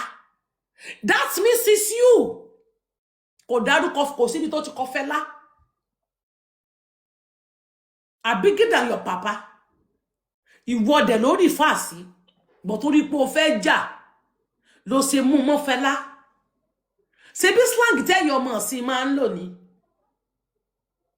Mo rò ṣé ìgbà tí wọ́n náà máa correct àwọn fan base ẹ̀ kí ló wí? Ó dà pé orí ìyá yín ti dàrú. Ó dà pé orí ìyá yín ti burú. Ṣé báwọn ọmọ yẹn ló ń bá wí tó fi ń ta sí ìyá tiwọn? Ṣé báwọn ọmọ tó ta sí wọ̀ ni wọ́n ń bá wí but ìyá wọn ló rán wọn sílé. Ìyá wọn ló ń dárúkọ. Mo rò pé orí ìyá yín ti burú ẹ̀yin ọmọ wèrè. Ṣé bí ìyá wọn ni wọ́n náà ń dárúkọ yẹn kò mí pé ìyá wọn nílé gangan ló ń ta sí ṣe báwọn ọmọ yẹn ló ń bá wí. Slang tẹ́ ẹ máa ń lò ló lò fún yín ẹ dẹ̀ change ẹ̀ ó kúkú wá bá yín sọ́dọ̀ tó pé yes ó yá go and kú dànù lọ parẹ́. Àbí gádà your papa lọ kú at full at 40. Fela is fighting for freedom you are fighting for olóṣó ṣe bí n tó sọnù tó ṣe fẹ́ pokùnso. N tó sọnù tó ṣe ń jáporó tó ṣe lè sùn lọ́sàn àti lóru. Kí ló dé tí gbogbo yín máa bára yín dà nínú industry? That is what the industry is a dark. Nǹkan tẹ́lómi ìbá tó yẹ kẹ́ ẹ lè correct ara yín kẹ́ ẹ pera yín sí. Ìwọ ìtì ẹ máa ń ṣe lára yọ ìlara yẹ jealousy is too much. Nítorí afrobeat yẹn. Tẹ́ bá ti rẹ́ni tó ń kọ tó dẹ̀ mórin yẹn kọ jùwọ́ lọ. Ṣé kí ló dé tó ipasẹ̀ bàbá ẹ?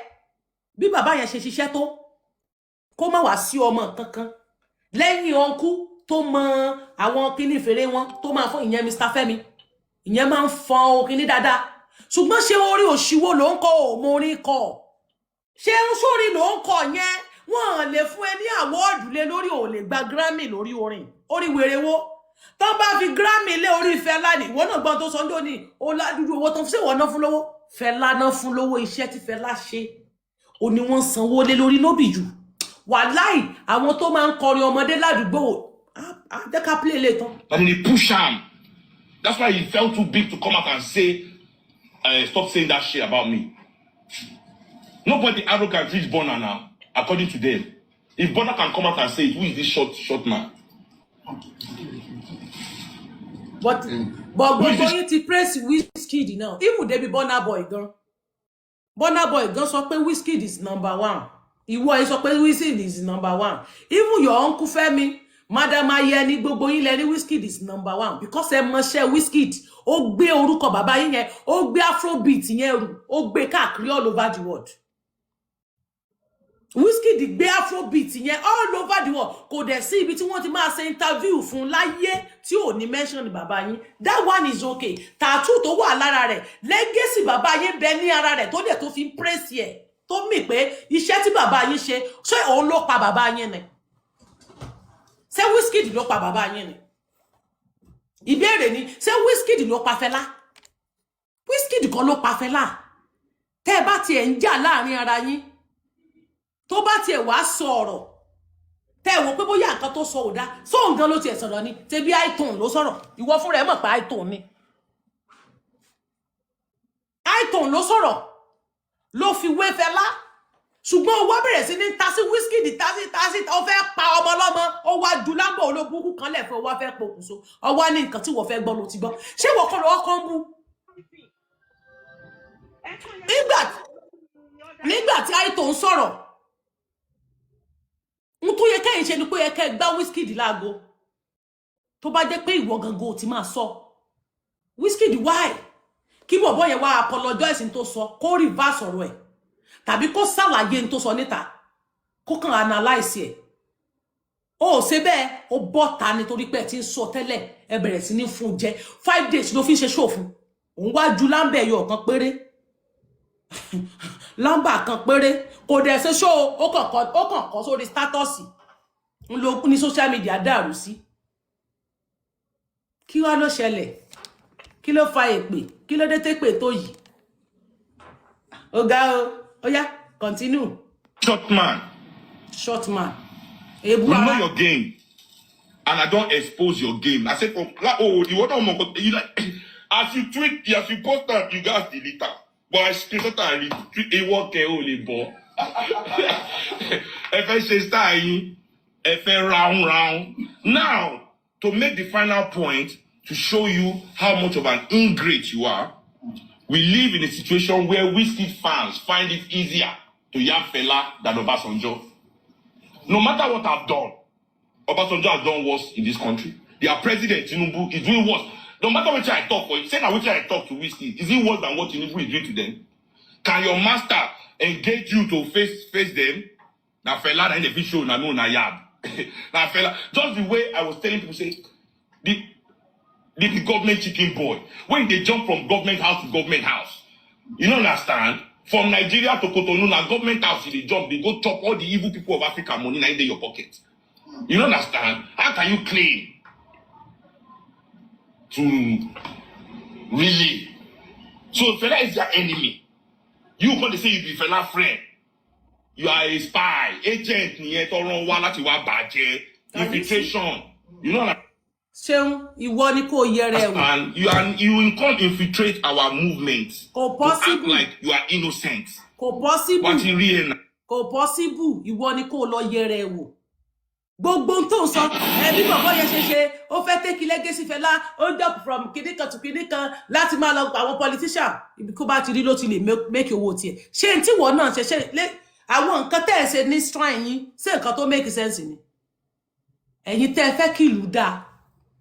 Ẹ fẹ́ kí ìlú túnṣe, ẹ fẹ́ kí àwọn ọmọ kí wọ́n gbọ́ràn sí òbí lẹ́nu ṣé n tó ń ṣẹlẹ̀ ní shrine yẹn ṣé legacy gidi lẹ filẹ̀ ní shrine ṣé legacy gidi lẹ filẹ̀ nínú shrine yín ní nǹkan tẹ́ ṣe ní shrine many things ló happen ní shrine o many things ló ń ṣẹlẹ̀ ní shrine yín tí ìjọba dẹ̀ mọ̀ torí ìjọba ò kí dọ́dọ̀ yín ìjọba ò kí fọwọ́ kàn yín ìwọ tí wàá gbé igbó dání mo rí pé ó join mi ìwọ tí wàá gbé igbó ńlá bó ṣe máa gbé dání ní lórí live jo àwòkọ́ṣe wo ganan fẹ́ rí lára tiwọ gangan ìwọ tó fẹ́ bá ìjọba wí ìwọ tó fẹ́ bá ìjọba wí ó fẹ́ sọ̀rọ̀ sí ìjọba Nàìjíríà ó fẹ́ correct wọn pé mo ṣe ń ṣèlú òdá ìwọ dẹ̀ gbé igbó ńlá ó gbé dání ṣé àwọn ọmọ kéékèèké ò máa wo ohun tó ń ṣe ṣé youth ò máa wo àwòkọ́ṣe tó ṣe pé bóyá bó ṣe ń gbé igbó dání yẹn ó wà okay wọ́n bí ẹlẹ́rẹ̀ ṣé nǹkan tí wọ́n ń gbé dání ní gbangba lórí bó ṣe máa mọ bó ṣe máa ń wégbó ni ìjọ tí mo ti rí bó ṣe ń wégbó mo ní no this is wrong ò àgbégbó dání báyìí wàá máa wé igbó yóò rí gbangba báyìí bí oko ńlá bó ṣe máa wé níta gbangba lórí fídíò tó máa wégbó ńlá ṣé ìwà rẹ̀ téèyàn fi lọ́mọ lọ́wọ́ àwòkọ́ṣe eré wo ló ń bẹ lára tiwọ àwọn kan wá ń gbé orúkọ bàbá yín ga ẹni wọ́n fẹ́ take legacy bàbá yín how come sorúkọ yẹn papọ̀ ni Ayọ̀ Balógun ṣe papọ̀ mọ́ Fẹlá Kútì Fẹlá is the king everybody knows that Fẹlá is the king kò there's anybody tó lè gba ipò Fẹlá mọ́ Fẹlá lọ́wọ́ kò ṣeé ṣe láyé pẹ̀lú bó ṣe kú yẹn legacy rí ò lè tán lẹ̀ but even àti legacy pátá tó ń fà tó ń gbé nídìí ó wà bẹ́ẹ̀ igbó ńlá tó dẹ̀ ń wé káàkiri máa ní ta ni king of igbó labí kíní ń tọ̀ lẹ́yìn ni Naira Marley ń tọ́gbó lẹ́yìn ni Naira Marley yes Ramali ń tọgbó lẹ́yìn ni ẹ mọ yí àwọn ọmọ tí àwọn òbí wọn ń sunkún káàkiri lẹ́ni nítorí pé àwọn ọmọ wọn mu igbó ẹ mọ yí ọmọ tí orí rẹ̀ ti dàrú nítorí igbó burúkú yẹn mímu ẹ mọ yí owó tí àwọn òbí kan ti ń san tí wọ́n ń san fún àwọn babaláwo oníṣègùn kan lè yọ kiri burúkú kò lójú wọn ẹ mọ yí ọmọ tí àwọn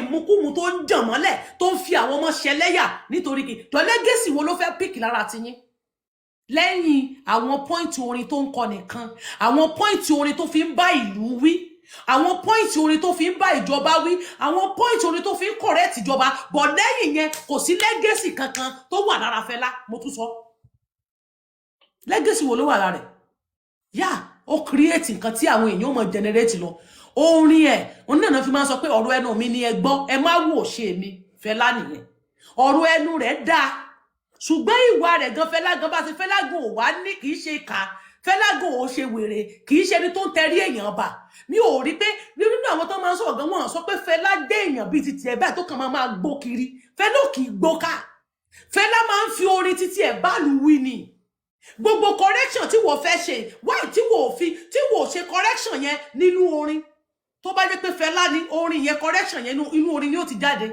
tí ó tún làlú orin yẹn tún máa làlú tó ṣe bọ́ orí Portable ó bá ta sí ọ orin ni ó fi dá ọ padà fún ẹ orin ni ó mú dẹ́rẹ̀ kí ló sì wọ́n náà ṣe bẹ́ẹ̀ bí kò torí pé kò sí làákàyè orin bẹ́ẹ̀ ó kàn ń kọ ó ní làákàyè orin ẹ jẹ́ ká gbórin ṣeun ẹ̀yin tẹ́ bá ní patí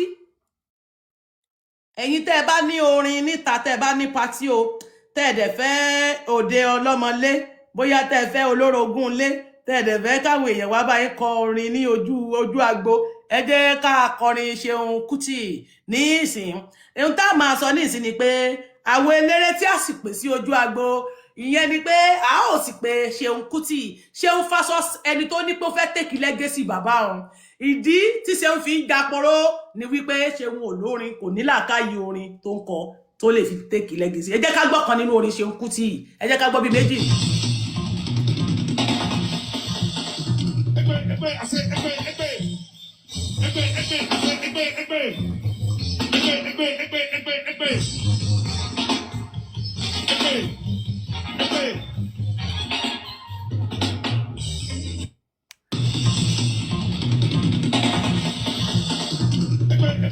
Ṣeun kí ló ń jẹ́ egbe jọ sórí nu egbe ṣé á jẹ́ bí Fẹlá ṣe kọrin rèé ṣé mo jẹ́ ń fún ẹ òṣùṣù ọwọ́ ń bẹ ń bì fún ọ o ṣé mo lọ́sùsù ọwọ́ ń bí o òṣùṣù ọwọ́ ń bẹ ń bí o Ṣeun ṣé á jẹ́ bí bàbá rẹ bí the king of Afrobeat kábíyèsí lọ́nà ọ̀run o the king of Afrobeat ká ṣe bí ó ṣe kọrin egbe wọ́n sì máa polówó ẹni tí ń jẹ́ Fẹlá ẹ tún jẹ́ ká pínkì ìbí bóyá àti ìrí yẹn dáadáa ni ẹ jẹ́ ká kọ ilé ẹ jẹ́ ká gbọ́ ilé ẹ jẹ́ ká sáré gbọ́ ilé.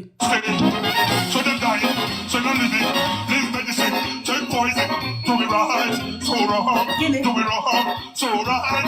Say them dying, say no living, live medicine, take poison, do it right, so wrong, do it wrong, so. Yeah. No carry me go.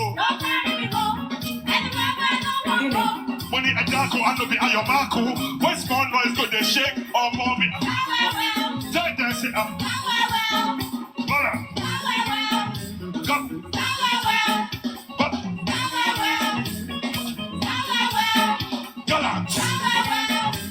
A jẹ́ bí Fẹlá ṣe kọrin ni. A jẹ́ bí Fẹlá ṣe kọrin ni. Ìwà máa sunkún lẹ́gẹ́sì lẹ́ni. Àbí kí nǹkan bẹ lára bọ̀bọ̀ yìí. Ṣé a jẹ́ bí Fẹlá ṣe kọ orin ni. Ó dẹ̀ ń dojú tì mí ṣá. Àwọn tí ò wá mọ bàbá ẹ̀ rárá. Àwọn tó jẹ́ wípé wọn ò mọ̀ nípa orin bàbá ẹ̀. Àwọn tó jẹ́ wípé wọn kì í ṣe ọmọ Fẹlá. Tí wọ́n bá ju lámbà orin sílẹ̀ bíi ti Fẹlá, ó máa bíráìmù pẹ̀lú ìlú. Ohun jẹ́ kí n sáré yín eléyìí jẹ fún ẹ, má wọrí. Ǹjẹ́ n sáré yín eléyìí jẹ fún ẹ. Ẹ jẹ́ ká tún gbé ilé, ẹ jẹ́ ká sáré tún gbé ilé náà sí, ẹ jẹ́ àgbélé sí.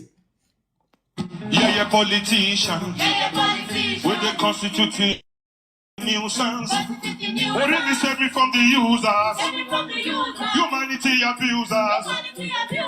I don't like your nonsense. I don't prostitute my conscience.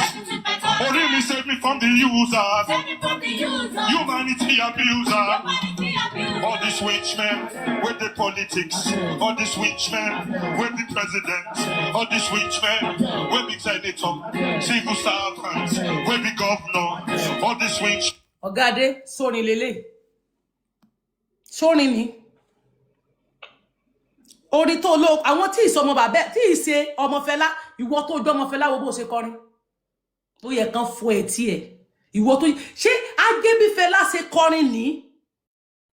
Tí orin yẹn ń tàsé lórí ìlú. Yeah. Ṣé bí Fẹlá ṣe kọrin nu. Agbebi bàbá oní bàbá ṣe jìyà. Tó sì jìyà tán tó pàdánù lé lórí. Tó jẹ orí burúkú yà. Tó jẹ dúdú yà yẹn fún yín ọwọ́ bá orin bàbá oní bàbá jẹ́. Ṣé bó ṣe ń kọrin rẹ̀ ṣeun. Ṣeun ọjẹ́ lọ ṣe títa wòkó kọ́ àwòkó máa gbé orin wá fún ẹ nlé. Ṣeun. Lórí ilé yìí. Jẹ́ sáré fún ẹni kan bọ̀. Jẹ́ kí n mélé wa. Káwo tẹni tó lọ lórí rhyme tó lọ lórí ìlú àti tí wọ́kọ̀ ẹ̀. Níbọ̀ jẹ́ kí sáré mú kan wá. Jẹ́ sáré mú orin yìí wá. Mo ti Wizkid ni o. Toro ní Wizkid fẹ́ take legacy bàbá yín. Wizkid ò take legacy bàbá yín o. Kí ló dé tí ṣe ń kọrin báyìí? Ṣé á wá jẹ́ wípé bí Fẹlá ṣe kọrin ni? Jésù. Holy Ghost fire. Ṣé Agbebi Fẹlá ṣe kọrin nìyẹn? Tí ìlú ń tà story ń tà ṣe lórí ìlú. Tó bá tiẹ̀ fẹ́ bá wọn ìjọba wí, ṣé bí Fẹlá ṣe máa ń bá ìjọba wí nù? Ṣé bórin rẹ̀ ṣe máa ń rí nù lórí ìlú? Orin Fẹlá, ìwọ ló ba legacy bàbá yín jẹ́ o, no be anybody. Wàláì. Ìwọ gangan tán, ìwọ ló bí ńbọ̀. Ìwọ ló ba orin Fẹlá jẹ́ ìwọ ni, kò ṣe any nobody. Ìwọ gangan, ìwọ tó bá ń gbọ́, ìwọ gangan, ìwọ ló ba orin Fẹlá jẹ́. Ìwọ ló fẹ́ ba legacy Fẹlá jẹ́, kò ṣe anybody ńbẹ̀. Na you be that. Ẹ wo bó ṣe mú orin. Ó dẹ̀ sórin di jákujàku. Ó sórin di jálajàla. Ó dẹ̀ mórin, ó bẹ̀rẹ̀ sí ní sórin. Fẹlá is a legend, we all know. Ọwọ́ mẹ́ta fún bàbá kan. Ọwọ́ bí 100 lókè fẹ́ nìkan. Ọwọ́ bí 100 lókè. Ọwọ́ lókè fẹ́yàn bí 100 àbí bó náà ṣe máa ń pè. Ọwọ́ lókè fẹ́yàn kan ṣoṣo. Bẹ́ẹ̀ni, ọwọ́ lókè fẹ́yàn kan ṣoṣo tí tó ń forin lẹ̀. Ìwọ wá mórin, ó wá sórin di jákujàku. Jẹ́ n kọ́kọ́ gbélé mọ́ bọ́.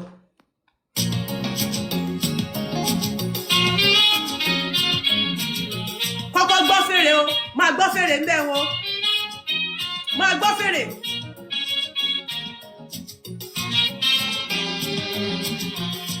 Àwọn tí ìsọmọ bàbá ẹ̀, wọ́n ìsọmọ bàbá ẹ̀ rárá. Wo bíìtì wọn, wo afrobeat yẹn, wo bíìtì yẹn gan lórí ìlú. Bíìtì tí ò bá lù mọ́, ìwọ ló ń ba ẹ̀yin gangan lẹ́ ba legacy bàbá ẹ̀ jẹ́ ìwọ. Àwọn ará àtà ń pọ́n legacy bàbá ẹ̀ lé, wọ́n ń sọ legacy bàbá ẹ̀. Mo jẹ́ máa play rẹ̀ nìkan.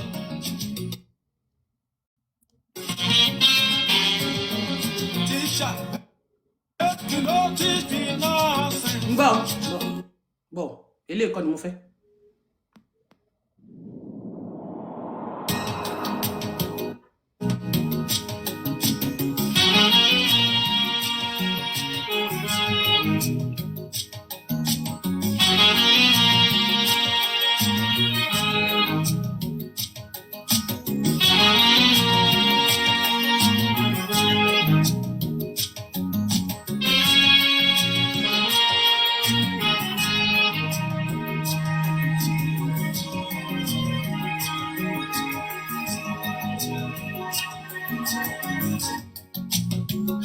Corruption will stop. How corruption? I say in Africa. Stop corruption. It they put to bed every day. ọkọ mi ó káre jẹ́ yín jẹ́ ọkọ mi ló kọrin o aláfríkà ọkọ mi ni ogo bó ṣe lọ lórí orin mo orin kan ṣeun orin tiẹ̀ kàn jẹ́ àwa ọkàn ń pariwo àwọn tó ń fi lẹ́gẹ́ tán lo lẹ́gẹ́sì bàbá yín ẹ̀jẹ̀ kan lò ẹ̀jẹ̀ kan lò ẹ̀jẹ̀ kan lò wọ́n dẹ̀ ti bílẹ̀ fún yín kó máa jẹ́ ẹ mọ́ jẹ́ ẹ mọ́ mú lọ fún gbọ́ jẹ́ tẹ́nu fún ẹ ní mi jẹ́ ń bọ́ mu. I know. في خريطة kí ló العلاقات ṣẹlẹ̀ mí مسلسل ìṣòro بطل. kọ́lé oṣójọ́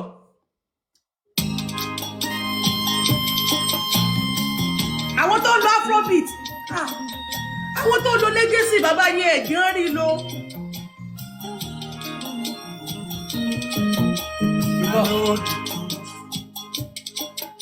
You know, Lord. jẹ́ ìfọ́ síwájú.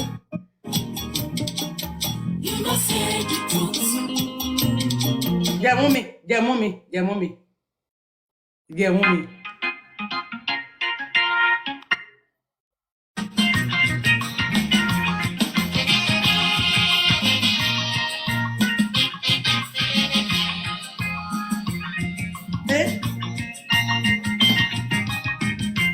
Níbo lẹ ti wà?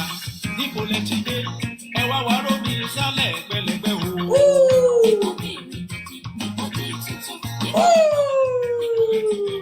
Ẹ wá wá rómi sálẹ̀ pẹlẹbẹ o.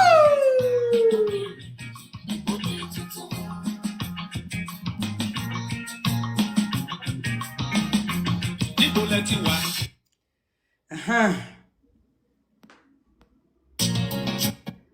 Because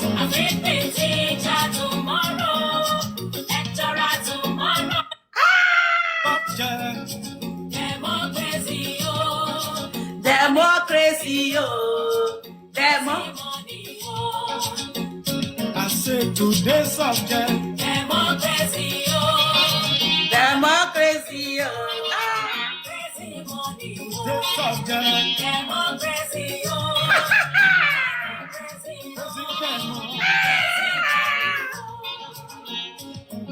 Today's subject.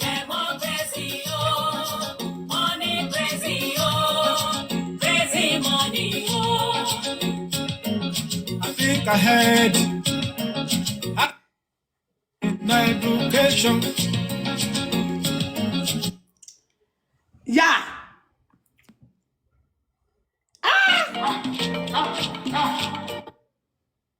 Well. Now, ṣeun mo kàn fún ẹ ní mo yín díẹ̀ jẹ́ ń bẹ̀ wọ́n fún ọ. Ẹ jẹ́ ká tó play orin ṣeun lẹ́ẹ̀kan sí. Ẹ jẹ́ ká tó play orin ṣeun lẹ́ẹ̀kan sí. Ẹ jẹ́ ká tó gbọ́. Yeah, politician. With the constituting nuisance. What did we say from the users? Humanity. Ohùn rẹ̀ gan kẹ̀. Ohùn rẹ̀ kẹ̀. Ṣé wọ́n náà gbọ́ afrobeat tí mo kọ́ play fún ẹ nísìn? Sọrí pé ó lọ ó ráìmù pẹ̀lú ìlú. Ẹni tó ń béèrè lọ́wọ́ mi pé ta ló kọ́, ọkọ Tẹ́ni ló kọ́. Ọkọ mi gangan. Ọkọ mi gangan. My husband ló kọrin àwọn orin tí mo kọ́ play yẹn. Yeah, olóko àwọn orin tí mo kọ́ play yẹn. Ìwọ àwọn tí ìsọmọ bàbá ẹ̀ nìyẹn o. Àwọn tí kì í ṣe ọmọ bàbá ẹ̀ náà kọ àwọn orin. Ẹ jẹ́ ká tún wá mú yẹn. Á dá fún ọmọ mi láìtàn.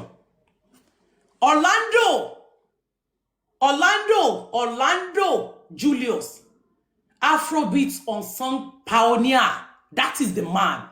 Ẹ̀mẹ́ ló dẹ̀ yín pay homemade fún àwọn ọmọ bàbá yẹn. Ẹ̀mẹ́ ló ta lẹni tó ń san owó jẹ́ ẹ̀yin ọmọ Fẹlá. Ṣé ẹ̀ ń san owó fún àwọn ọmọ bàbá yẹn. Torí wọ́n fẹ́ kú pé èèyàn kan lo legacy bàbá yín. Àbó ó ti gbàgbé pé Fẹlá Aníkúlápó fúnra rẹ̀. Copy man yìí ló ṣe. Ẹ jẹ́ ká ṣe ka díẹ̀ ńbẹ̀. Ẹ jẹ́ ká díẹ̀. Ẹ jẹ́ pink point. Ẹ jẹ́ ká díẹ̀. Bó ni mo ti fẹ́ kà o torí mo wò pé kí n show rẹ̀. Kí n máa show bá ṣe ń kà lójú screen. Kì í sọ Orlando ọ̀wọ̀. Orlando Julius. Ọ̀tọ̀ ni Orlando ọ̀wọ̀.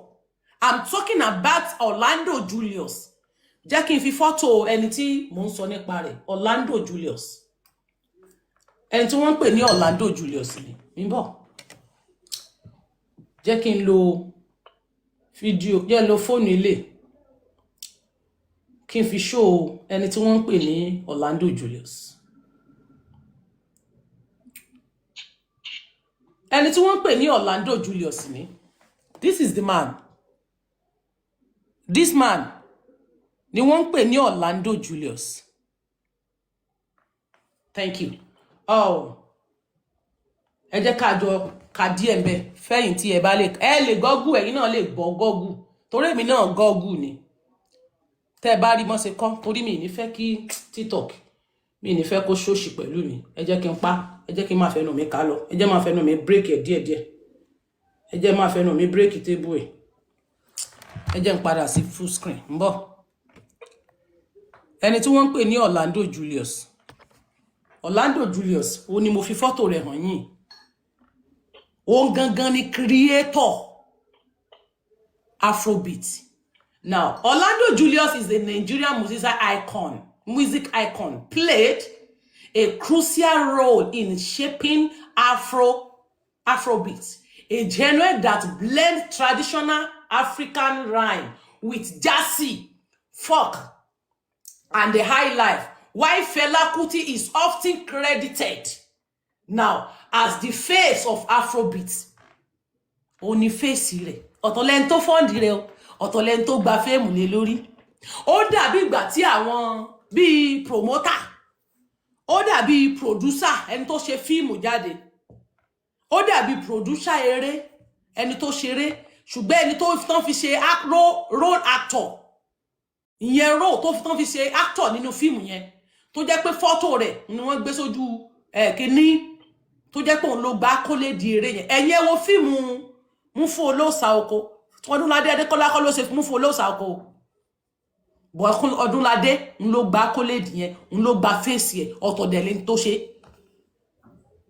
ọ̀tọ̀ lẹ́ni tó ní gẹ́gẹ́ tó ní fíìmù yẹn ọdún kọ́ ló ní fíìmù.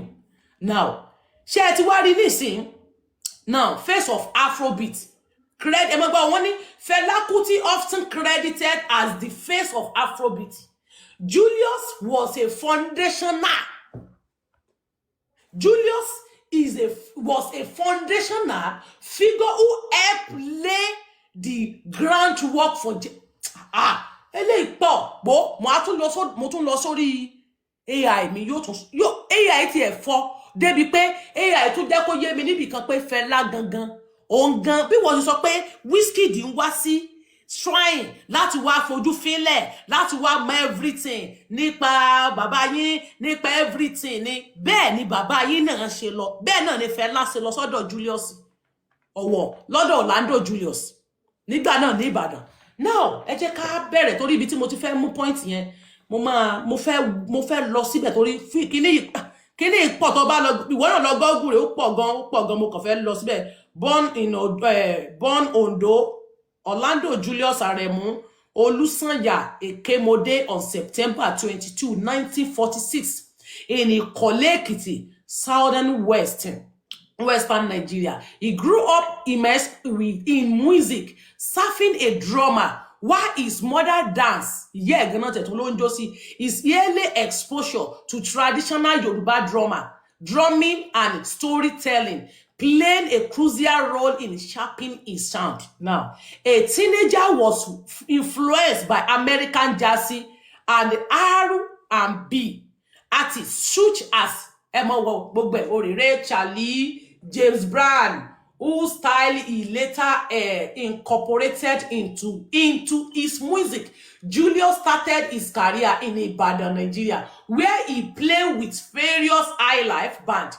In the 1960s, he later formed his own group, the Modern Ace, and they began crafting a unique sound that blended highlife with jazzy and soul. The innovation set the stage for what will later become Afrobeat. Now, in 1960, ìgbà wo ni Fẹlá ẹsẹ̀ gbé jáde 1970 ni Fẹlá bẹ̀rẹ̀ Afrobeat ti wà láti 1960 ṣé 1960 ni Fẹlá bẹ̀rẹ̀ ẹ jẹ́ ká máa mú díẹ̀ lọ ká máa mú point. Now, wọ́n ní Afrobeat emerged in late Afrobeat emerged in the late 1960s and early 1970s as a musician style that combined traditional African rhyme with jazzy funk and soul. While Fela Kuti is credited with popularizing in genre, Orlando was one of acted. Now, Julius, get out. Julius' 1966 album Support Afro Soul was groundbreaking. It introduced a fusion of Africa, percussion, American jazzy and soul, influencing not only as Ijo Nigerian music but also inspired Western artists. The album tracks such as Ijo Soul and Eserere feature deep grooving, heavy brass section and associate conscious lyrics. Gbogbo ẹ lọ Afrobeat bẹ́ẹ̀ before Fela ẹ máa gbọ́ o ẹ máa wá tún mú bíbá yìí o máa mú point o bá mi double tap screen o ní sórí ibú. Before Fela Kuti developed his design Afrobeat style, he was influenced. Can you hear that? He was influenced by tí wọ́n fẹ́ kú dànù. Ṣé gbọ́ mi? Wọ́n ní Fela Kuti was influenced by Julius. In the 1960s, both musicians played together. Then you say dancing, then you very rayima, tefe ba yi ara yin je, won la won ma ṣeré pọ̀ ngba náà. Now together and exchange idea, àwọn máa ń fi ọpọlọ fúnra wọn ni. Bí eléyìí ò bá ṣe dáadáa nbí, eléyìí máa ṣe dáadáa nbí, wọ́n máa enlight ara wọn. Ṣe jẹ́ ká gbé gbọ̀nà bí, ṣe jẹ́ ká mú gbọ̀nà bí, wọ́n máa enlight ara wọn. You see, wọ́n máa ń ṣe papọ̀. Nísìn, tuntun gbọ́ dé kí n tuntun bẹ̀ yẹn kà fún ẹ. Wọ́n ní Fela Kuti, he was influenced by Julius Orlando. Now, Julius Orlando. In the 1960s, both musicians played together. Àwọn méjèèjì ṣeré papọ̀. Now, àwọn jọ ń kọrin pọ̀. And they exchange idea with Julius introducing Fela to some of the jazzy funk elements that will later define his own. Ẹ jẹ́ ká pàtẹ́wọ́ fún bàbá yìí. Tó gbọ́n tán wí bí ṣeun.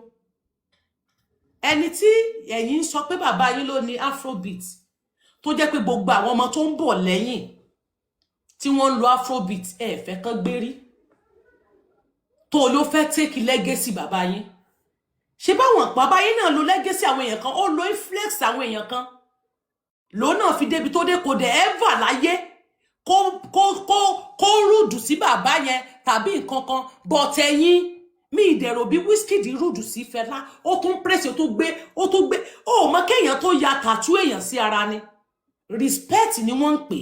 Sẹ́ni tó bá kórìíra èèyàn tí ò fẹ́ràn ẹnìyẹn á gbé tattoo ẹnìyẹn sọ́wọ́. Kí ló kàn mí pẹ̀lú tattoo ní tattoo bàbá oníbàbá? Ìwọ tó ọjọ́ ọmọ bàbá gan ò gbé tattoo bàbá rẹ̀ sọ́wọ́.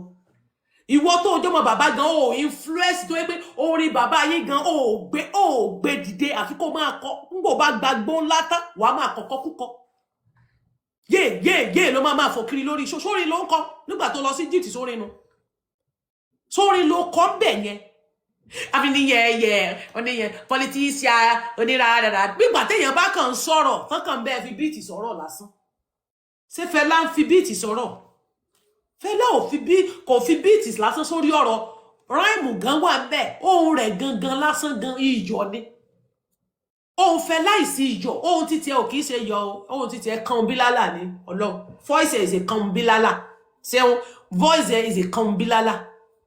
Voice bàbá Fela iyọ̀ ṣúgà ni. Kó má tí fi bíìtì sí rárá. Iyọ̀ àti ṣúgà. But ẹ kan bílálà ni ó ń jábẹ̀ burúkú. Ó ń jábẹ̀ ṣeun. Gbé legacy bàbá yín ga. Àwọn orin tí bàbá yín ń kọ. Àwọn orin tí bàbá yín máa ń kọ. Ìwọ náà mú nínú ẹ̀ kó kọ́. Àwọn wèrè tán ń jà lẹ́ni lórí social media Fela ẹni kan kọrin Fela mẹ́ta wọn ẹyọ kan dé èmi gan ò mórin Fela. Ìmọ̀ kankan bẹ́ẹ̀ ìwọ́n lè sọ bóyá tán bá play rẹ̀ mo lè rántí ìmọ̀. Ṣùgbọ́n tá bá fún mi ní Wizkid mo lè kọrin Wizkid bí wọ́n bá ń play rẹ̀ máa kọ́ tẹ̀lé lẹ́yìn ni. I thank God gbogbo èyí owó ń lọ lé ojú ẹlẹ́gba síta gbọ̀ngbọ̀n atmia síta kìnì kan gbogbo yín náà àmọ́ bàbá tí ń kọ́ àmọ́ tẹ̀lé lẹ́yìn bá àti ẹ̀lẹ́ rántí àmọ́ kọ́ tẹ̀lé lẹ́yìn àti ilé tó kọ nígbà tó parí ní Jamaica bí jama àbí bíúṣẹ̀ ló ti kọrí. I thank God for my fans kìnì kan ológede ó yẹ ẹjẹ́ àmọ́ àkálọ̀ ẹ má gbórí o wọ́n ní Fẹlá Kútì develop his signature ṣẹgbọ́ is developed his signature Afrobeat. Now, Afrobeat time, he was influenced by Julius. In 1960s, both musicians played together. Tell you ríra yín lẹ́ni ju ìlara ara yín lọ. Bàbá rẹ̀ àtẹni tó fund the Afrobeat wọ́n náà jọ ń ṣeré pọ̀ ní. Eléyìí ò lé o. Ó mú bàbá ẹ̀ mọ́ra. Ó fún ní legacy tí bàbá yín gbà lẹ́ni. Ṣé wọ́n forúkọ máàní yìí síbẹ̀? Ṣé o? Ǹjẹ́ ẹ dárúkọ máàní ẹni yìí? Ǹjẹ́ ẹ mọ̀ tán? Àbọ̀ fẹ́ sọ pé ọ̀gọ́gún ṣe pé o kàwé. Ṣé ìwé rẹ tó kà kò ẹ sọ̀rọ̀ rí nípa bàbá tó mú bàbá yín mọ́ra tó já bàbá yín sí many things?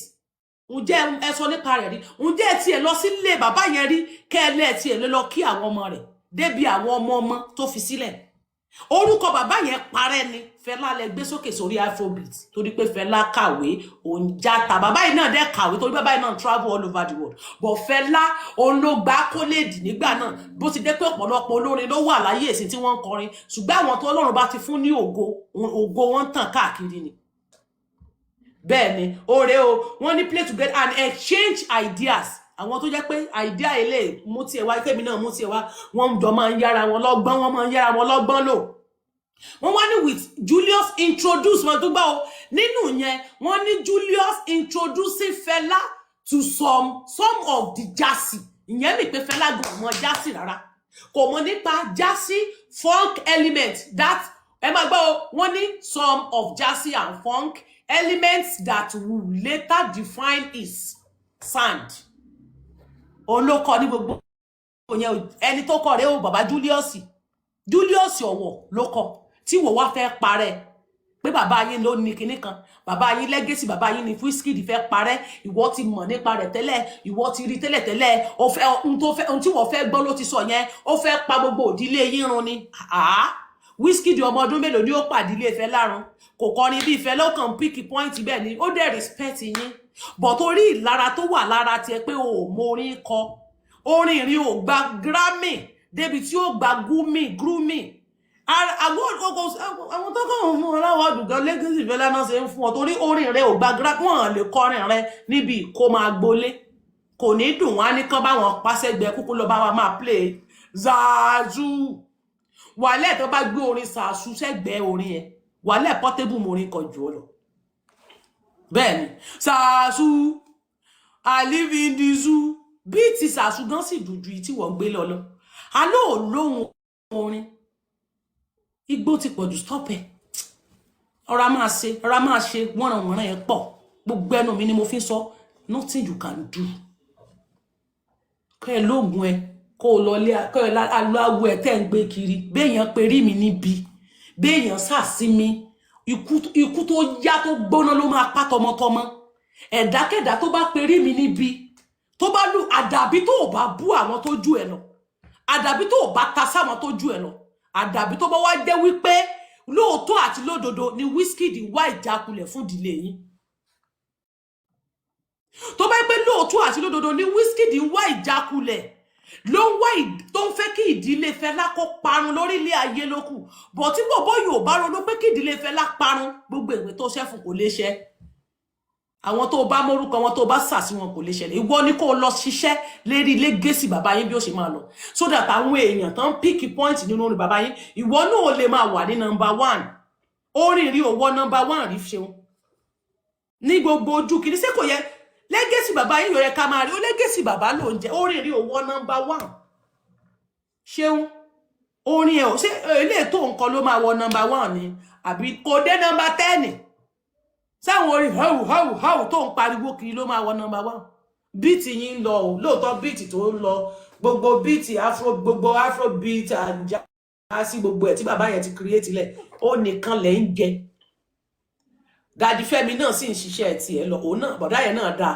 ṣùgbọ́n wọ́n ṣeun lọ wá nǹkan ṣe sọ́rọ̀ ẹ̀ wàhálà ẹ̀ ti pọ̀ jù wàhálà rẹ̀ ti pọ̀ jù lọ wá solution ṣe sọ́rọ̀ ààrẹ wàhálà ẹ̀ pọ̀ kò sẹ́nibọ́dì tó máa ní kẹ́ ẹ wálẹ̀ ẹ̀dá tó bá fẹ́ dìde láyé kò ní kẹ́ni tó ti ga kó wálẹ̀ and not you kò ní sọ wípé lóòótọ́ bàbá yín ti kú kò ní sọ pé gbogbo iṣẹ́ táwọn bàbá yẹn ti ṣe gbogbo wàhálà tó ti ṣe tó wá tásìkò tó yẹ kó máa jẹ́ wípé òun ti ṣiṣẹ́ lẹ̀ fáwọn ọmọ òun àwọn ọmọ ló máa dèrè iṣẹ́ òun kí ẹnìkan wá dé kó wá ní kíṣẹ́ yẹn parẹ́ kò possible yéṣe lára ara yín èrò inú ẹ ló fi ń ṣìṣe èrò inú ẹ ló fi ń fa wàhálà àwọn òpònú tán láwọn analyse àfẹ́ lá Wizkid ọ̀dẹ̀ ni ẹ so possible èèyàn gbé tààtù ńlá bá ń sọwọ́ ọní kò rí fọwọ́ yẹn ṣe nǹkan rẹ̀ mọ́ wípé rọ́ ló ń pa ó kórìíra ó fẹ́ pa ìdílé mímú wíwá sílé yín kí ló dé tí àwọn ọmọ Orlando kí ló dé tí àwọn ọmọ Orlando fúnra rẹ̀ mú bọ̀ kí ló dé tí àwọn ọmọ bàbá yẹn tí wọ́n sọ wípé kí ló dé tí ayé ò tiẹ̀ sọ nípa bàbá àwọn pé bàbá àwọn ló create ohun tó ṣẹlẹ̀ bàbá àwọn ló influence bàbá yín bàbá àwọn ló kọ́ bàbá yín bó ṣe máa lo gbogbo àwọn jásí ló jásí gbogbo àwọn nǹkan yẹn àwọn ò ṣe bẹ́ẹ̀ ṣùgbọ́n ẹ̀yin àwọn ọmọ ojú ọ̀rọ̀ lárí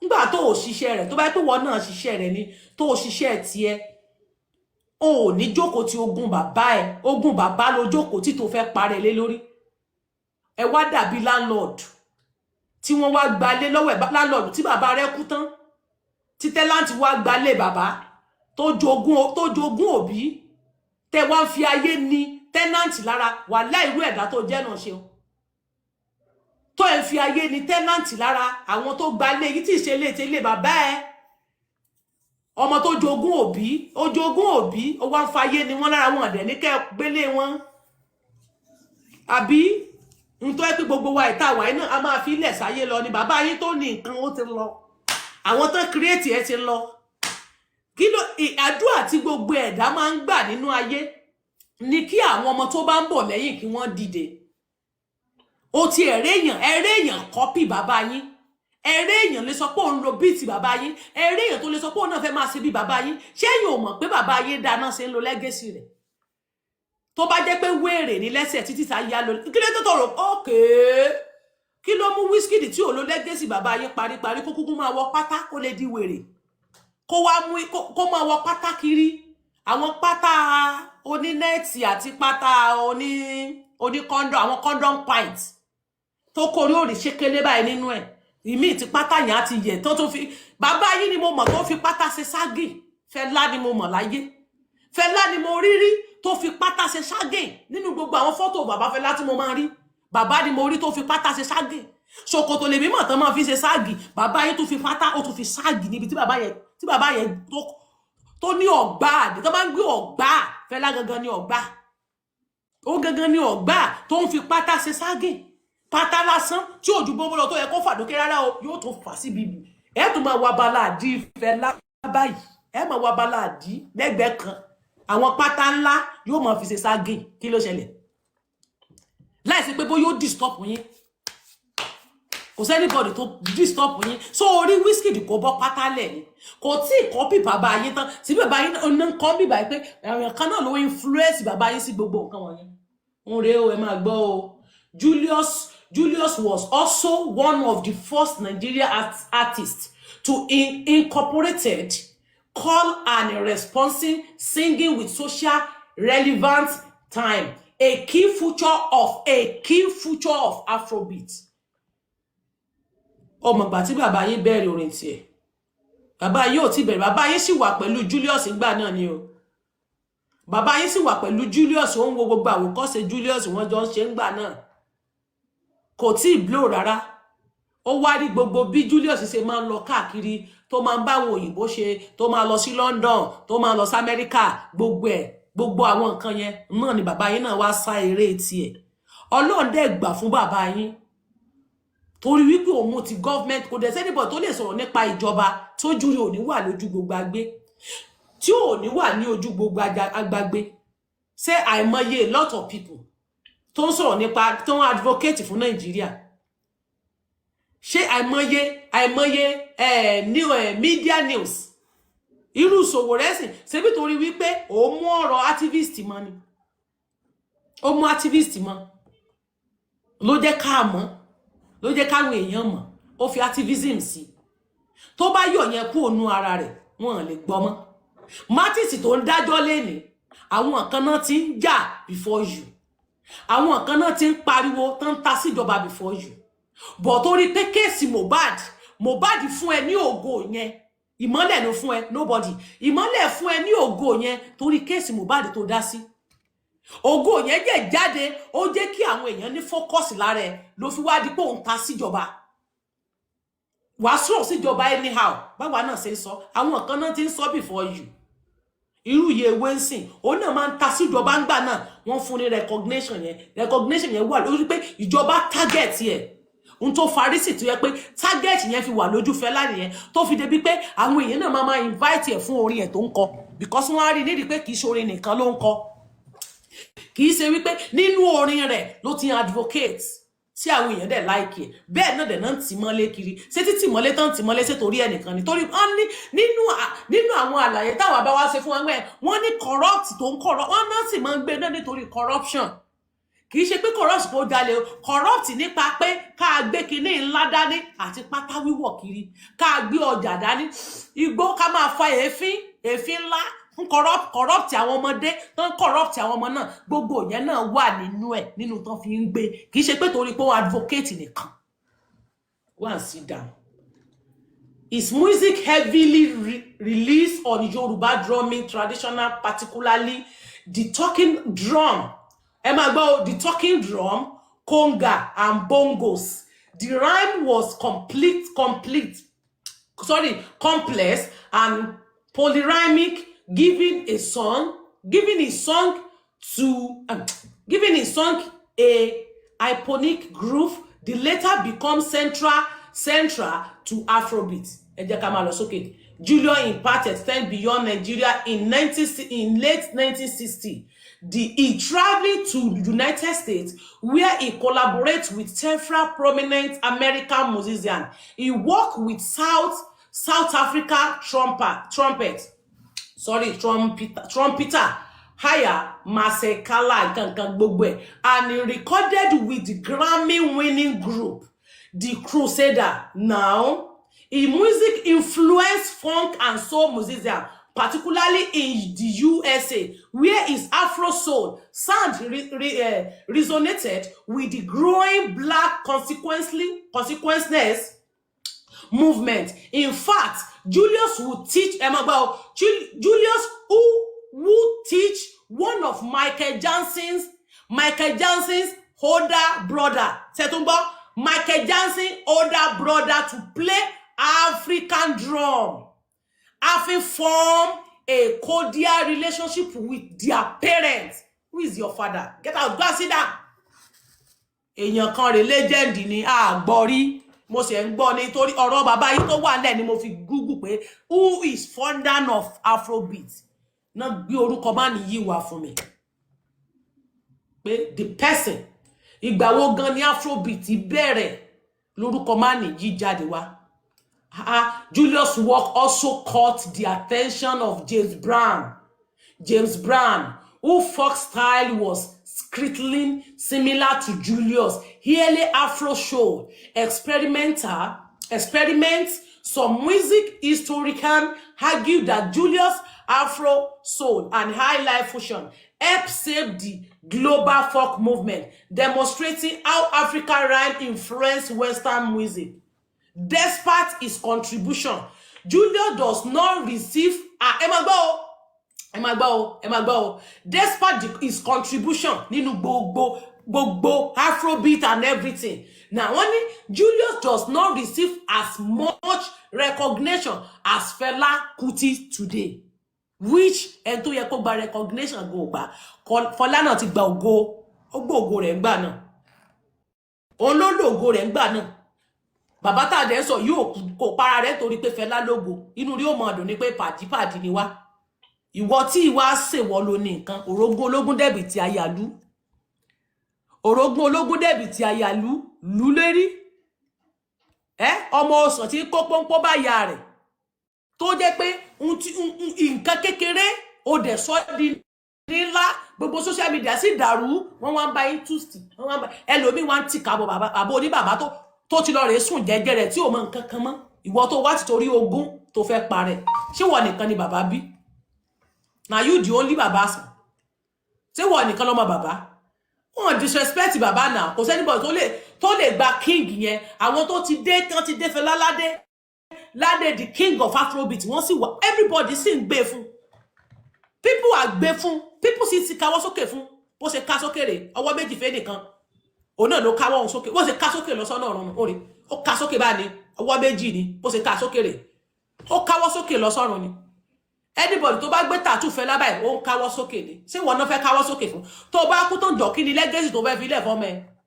ò ní legacy kankan ṣe tó fẹ́ filẹ̀ fọ́mọ ò ní torí òun rẹ kò ta legacy bàbá yín tí bàbá yín ti jìyà òun náà làwọn ọmọ títí ẹ náà tún máa dé bá ó rí pé ó soríire ìwọ ò tiẹ̀ ní nǹkan kan táwọn ọmọ tiẹ̀ máa Wizkid ti ní nǹkan tó ọmọ tiẹ̀ máa dé bá ìwọ ò ní nǹkan tó ọmọ tiẹ̀ máa dé bá kí ló ọmọ tiẹ̀ fẹ́ dé bá líwí ṣeun tí bàbá tiẹ̀ ṣe ló dé bá yìí o kí ni ìwọ ọmọ tiẹ̀ máa dé bá sáwọn orin tó ń pariwo bí èyí tí wọ́n so pa bí èyí tí wọ́n gba búrẹ́dì hey ya yìí tó ń kígbe kiri lórí stage sórin nìyẹn ẹfẹ́ ni tó bá fẹ́ lògùn ẹ̀fògùn ẹ̀ lẹ̀ o mẹ́ni tẹ́yìn gan ti díù pẹ̀lú ẹ̀yin tẹ́ ń bú jọba péjọba ò da ìyí tí wọ́n gan ṣe ní kọ̀kọ̀ ṣeun ìkà tí wọ́n ṣe ní kọ̀kọ̀ ti pọ̀ jù gbogbo àwọn tẹ́ ẹ̀gẹ́ kan dìde torí pé ń lo Afrobeat bàbá yín àwọn tẹ́ ẹ̀gẹ́ kan dìde torí pé ń lo Afrobeat àwọn tó ń lo Afrobeat tẹ́ ẹ̀gẹ́ kan dìde àwọn tẹ́ ń gbógun tì wọ́n ti pọ̀ jù ẹjẹ jẹ́wọ́ ara yín send ẹ mọ iye àwọn tó ń lo Afro irú máa tó kú dànù máa nǹkan báyìí tán ní àrùn wọ́n lọ ayé assassin pé kí wọ́n lọ padà nù sebo náà ń kọrin bàbá yín tálámọ̀ tó rán assassin sí we don't know tálámọ̀ tó lọ tán rán assassin sí má nìyẹn we don't know àwọn tó ń kọrin Fẹlá pọ̀ gan tí wọ́n ń kọrin bí Fẹlá tí kìí ṣe pé orin Fẹlá gangan náà mú wọ́n mú bọ̀ tó ní pé wọ́n lo Afrobeat yẹn wọ́n dẹ̀ sì ń gbé fún yín but still náà ẹ sọ pé wọ́n fẹ́ gba ògo bàbá yín ni wọ́n fẹ́ gba kólẹ́dì bàbá yín ni kò síbi tí wọ́n lè lọ láyé wọ́n sì máa dárúkọ bàbá yín nù ẹ̀ ìyẹn mi ń pé orúkọ bàbá yín ò lè parẹ́ tán bá ṣe bọ̀ èyí sì wọ́n ṣe yìí lẹ fẹ́ fi pa orúkọ bàbá yẹn rẹ ìwọ tó ò dẹ̀ jọ́ ọmọ bàbá ò gbórúkọ bàbá jáde ìjà ló fi ń gbé jáde ọ̀rọ̀ rẹ gan bó o jàgá kò lọ fà níta àwọn tó ń kọrin tí wọ́n mórí bàbá yín tó wé pé wọ́n ń kọrin bí bàbá yín tán lu Afrobeat lórúkọ Fẹlá fi ń lọ sókè ìwọ gangan ló fẹ́ paná ògo yẹn mọ́lẹ̀ ìwọ ló fẹ́ paná ògo bàbá yín mọ́lẹ̀ dìmọ̀ tó bá ṣe ń lu Afrobeat yẹn dìmọ̀ táwọn èèyàn bá ṣe ń tẹ̀lé tí wọ́n ń kọrin ń lo ògo bàbá yìí ò ṣe ní tán látòrí kò sí ibi tó ṣe lè ṣe interview láyé wọ́n máa dárúkọ pé báwo lẹ ṣe ló influence yín sí gbogbo tẹ́ ẹ ṣe wọ́n máa dárúkọ Fẹlá orúkọ Fẹlá ò lè tán lórílẹ̀ but ìwọ wá ní kẹ́ni kán wọ́n lè bẹ́ẹ̀ bá ti rẹ́ni tó dìde báyìí àfi tẹ́ bá gbá wọn wọ́lẹ̀ wò bẹ́ẹ̀ rẹ́ni tó kọrin nípa àwọn báyìí àfi tẹ́ bá gbá wọn wọ́lẹ̀ wò àfi kẹ́ kí ló ṣẹlẹ̀ wọ́n ti ń jẹ́ lọ́sí ìwọ́n tí wọ́n tó fẹ́ ṣe ó fẹ́ gbádìlé yín wálẹ̀ ṣé bẹ́ẹ̀ náà ṣe máa ń gbádìlé wálẹ̀ ṣé bẹ́ẹ̀ náà ṣe máa ń pààyàn rùn ó rèé ẹni tó influence bàbá yín gan wọ́n ní why today why Fẹlá became the face ṣẹ́gbọ́ ẹni tó yẹ kó jẹ́ face of Afrobeat kò ní face ó ní ẹni tó ní wọ́n ní this man Julius does not receive as much recognition as Fẹlá Kuti today why Fẹlá became the face of Afrobeat Julius remain somewhat in the background continue to make music but without same level of international fame tí bàbá yín ti ní international fame yẹn má gbàgbé pé Julius náà ti ní fame ẹ ó kó àwọn nǹkan bí irú ẹwẹ tó ń pè ní ẹ̀gbọ́n Dondem Michael Jackson nísìn òun ló kọ láwọn nǹkan kan ó ti ṣe collaboration pẹ̀lú àwọn èèyàn kan but fame yín ò tàn ó dàbí Mohbad ni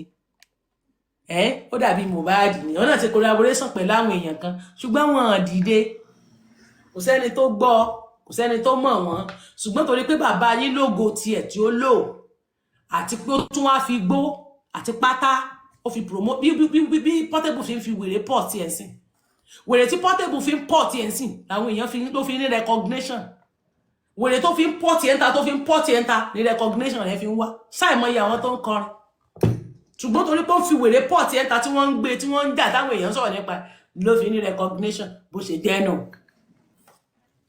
bàbá yín fi wèrè pọ̀ tí ẹ̀ ó fi pátá àti gbó ó fi pọ̀ tí ẹ̀ ó dẹ̀ fúnjọba lẹ́gba ó jẹ́ kí ayé fún ní recognition ìgbà tí wọ́n tún wá pa màmá wọn tí í ṣe Fúnmi Ransome Kuti tí wọ́n pàdánù ńgbà náà àwọn ìyá yẹn àti pé àwọn ìyá yẹn náà wọ́n tún ní àwọn nǹkan tí wọ́n tún ṣe lórílẹ̀-èdè Nàìjíríà láwọn Fúnmi Ransome Kuti ó tún ní àwọn nǹkan tí wọ́n lè sọ pé ìyá yẹn náà tó develop tó jẹ́ pé ó tún jẹ́ kí ìdílé Fẹlá Kuti kó tó dìde níyà Fúnmi Ransome Kuti náà tún ní tiẹ̀ ń ló ń gbé ṣé fẹ́ gbọ́ mi àwọn léjèdì tí àwọn bàbá ìyá bàbá yín ti ṣe ń ló ràn bàbá yín iṣẹ́ ìyá bàbá yín ràn bàbá yín ń ló fi dàbí pé ìdílé yín ò lè parun ṣùgbọ́n àwọn tí ò ní jẹ́ kí ìdílé yẹn parun ẹ fi wọ́n lẹ̀kan lò ó àwọn ni wọ́n máa gbé ògo ìdílé yín dìde àwọn ni wọ́n máa gbé ògo ìdílé yín ga but wọ́n ní no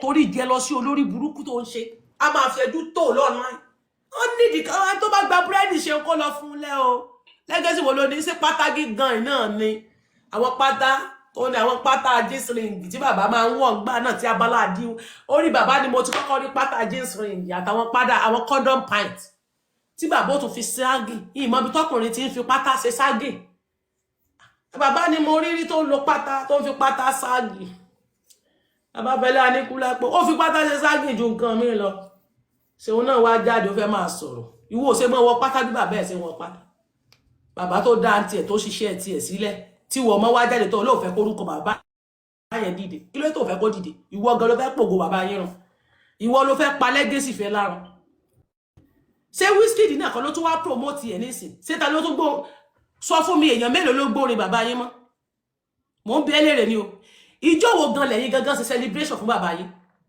ìjọ wo lẹ́yìn tiẹ̀ wá kó olùdó tẹ́ pé ẹ̀yin gangan wá sọ fún lù pé lọ́jọ́ báyìí o lọ́dún báyìí o yàtọ̀ fún kẹ́ máa mú kú mu ní shrine kẹ́ máa ṣe náà dandan ní shrine kẹ́ máa ṣe tó wù yín ní ṣe kẹ́ máa tàtàkùtà ń bẹ̀ bọ̀ kéyìn náà tiẹ̀ tó dàbí pé ìdílé Fẹlá o àti tí wọ́n ṣe fún Fúnmi Ransome Kuti o àti tó ṣe fún Fẹlá Kuti o ẹ fẹ́ kí ọlùdé náà máa wà pé ọjọ́ báyìí o ní àdúgbò yín yẹn o kò ní sí anybody tó máa rìn níjọ́ náà kẹ́ẹ̀dẹ̀ mú àṣẹ yẹn kó dẹ̀ rinlẹ̀ nígbà tí ṣèpẹ́ fẹ́ pààyàn tó bá jẹ́ pé ọjọ́ méjì lẹ fẹ́ fi ṣènáwó yín tó jẹ́ pé ní àdúgbò yẹn gbogbo wọn máa sọ wọn máa sè wọn mo dé àdúgbò yín náà tó wà ní Àjàó estate nígbà tí mo kọjá ńbẹ̀ mo ń wá ibi tí mo ti fẹ́ lọ gbà tí mo fẹ́ ṣe wedding mo ń wá ibi tí mo ti fẹ́ lọ ra nǹkan àwa gba bẹ̀ ọkọ mi wá gbé mi gba bẹ̀ yẹn wọ́n ya fọ́tò bàbá yín síta báyìí ilé yẹn kékeré báyìí ni náà iwájú ta yín ò fẹ́ báyìí ní sáìdì Àjàó estate